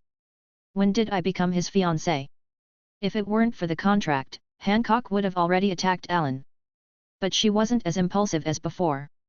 She didn't want to experience that punishment again. Therefore, although she was unhappy, Hancock didn't say anything to refute Allan. Pariston could see the abnormality in Hancock's face and looked at Allan, saying, Allan, you said that she is your fiancée, is there any evidence? Hearing this, Allan glanced at Pariston and frowned. As someone who watched the show, he was clear about Pariston's personality. He may seem friendly and polite, but under his smile is a sharp knife. He is a black-bellied guy. Therefore, he didn't have a good impression of Pariston, and since H questioned his relationship with Hancock, it made Allan a little unhappy. Allan looked at Pariston, and his tone no longer polite, Vice Chairman, even Chairman Netero didn't question my relationship with Hancock, so what qualification do you have to do so as a Vice Chairman? Allan's sudden outburst stunned Pariston. He was stunned because Allan always seemed gentle and polite, but now he seemed fierce and ignored him as the Vice Chairman. The other members of the 12 Zodiacs present were happy to see someone put Pariston in his place. As they often worked together, they were clear about Parsiton's personality. After being stunned for a while, Pariston smiled and said, Allan, I don't want to question you, but I'm the vice chairman of the association and responsible for things like this. The empress beside you is powerful, but we aren't sure if she is your fiancé or not, and if she really isn't, she cannot stay here. After this, Pariston glanced at Netero and said, Am I wrong, chairman? Netero nodded, Well, that's right, if the empress is your fiancé, then please prove it. Otherwise, she has to leave. Okay, then. Allan shrugged. Since Netero himself asked, he would have to show some evidence. After saying this, Allan opened his arm and put it on Hancock's waist, pulling her closer to him. Boa Hancock didn't expect this as she felt Allan's strong arm around her waist, pulling her closer to his body. She was shocked by the intimate situation that she never felt before. She wanted to get rid of Allan right now. However, as soon as a thought of resistance appeared in her mind, Hancock couldn't act on it and could only give up. At this time, Allan gave Hancock an order to show affection. Hancock, cooperate with me in front of everyone, and kiss me. This order was directly transmitted into Hancock's mind, and Hancock could only say in desperation. This empress. It is true that this empress is his fiancée. No doubt about it. After saying this, Hancock took the initiative to kiss Allan on the cheek. Suddenly, a pale pink lip print appeared on Allan's cheek. This scene attracted the envy of most guys in the room. Pariston could say nothing else. After all, they have witnessed how arrogant the empress was and knew that she wouldn't let it go if Allan touched her, let alone kiss him herself if she wasn't his fiancée. The show of affection made people unable to question their relationship anymore. At the same time, a voice rang in Allan's mind. Ding! You succeeded in making Pariston believe that Hancock is your fiancé. Reward, Logia ice fruit. Ding! The system detects that the current environment of the host isn't suitable for handing out the reward. Do you want to store the reward in the system's inventory? Allan was quite surprised by the system's intelligence. And now, it seems that there is an inventory function as well. Considering that everyone is here, Allan wanted to avoid their attention and directly chose to store the reward in the inventory. Ding! The reward is given and stored in the inventory. Allan breathed in relief, and at this time, Netero said, Since it is proven that the Empress is Allan's fiancée, then I announce that she can stay in the association as Allan's family. Netero's words are equivalent to giving Hancock the right to enter and exit the association freely. Allan glanced at Netero gratefully, while everyone else didn't have any objection. The only one who didn't want to accept this was Kanzei since Hancock beat him, but he didn't comment. Allan next brought Hancock and went to stand beside Kurapika.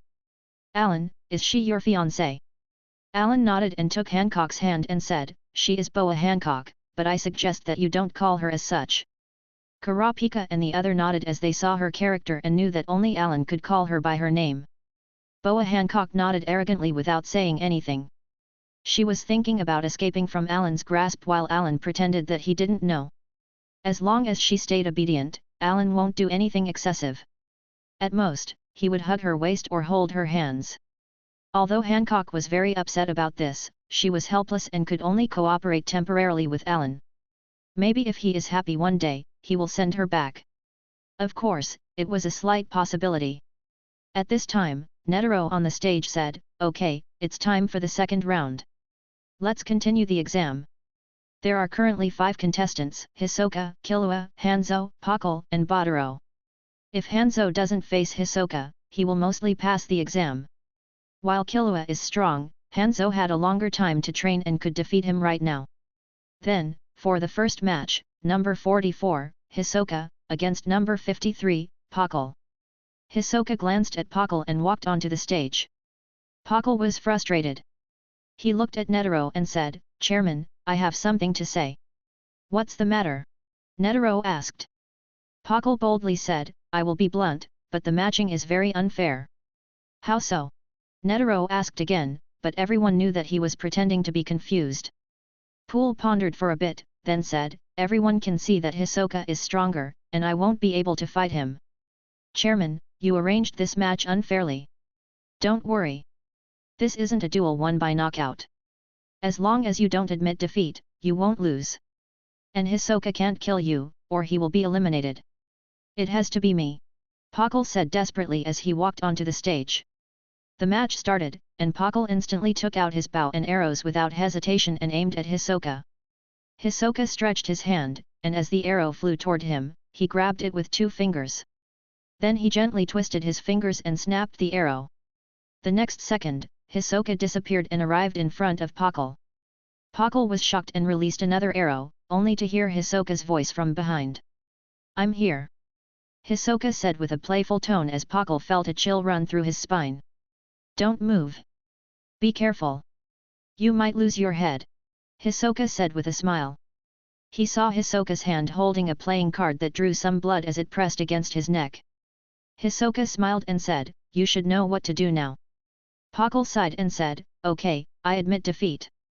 "Well, smart choice, so you don't get hurt," Hisoka said with a smile and put away the card. Netero announced that Hisoka is the winner and Pakal will get another chance to fight. Next match, Killua against Badaro. Hanzo will fight in the next round, Netero announced.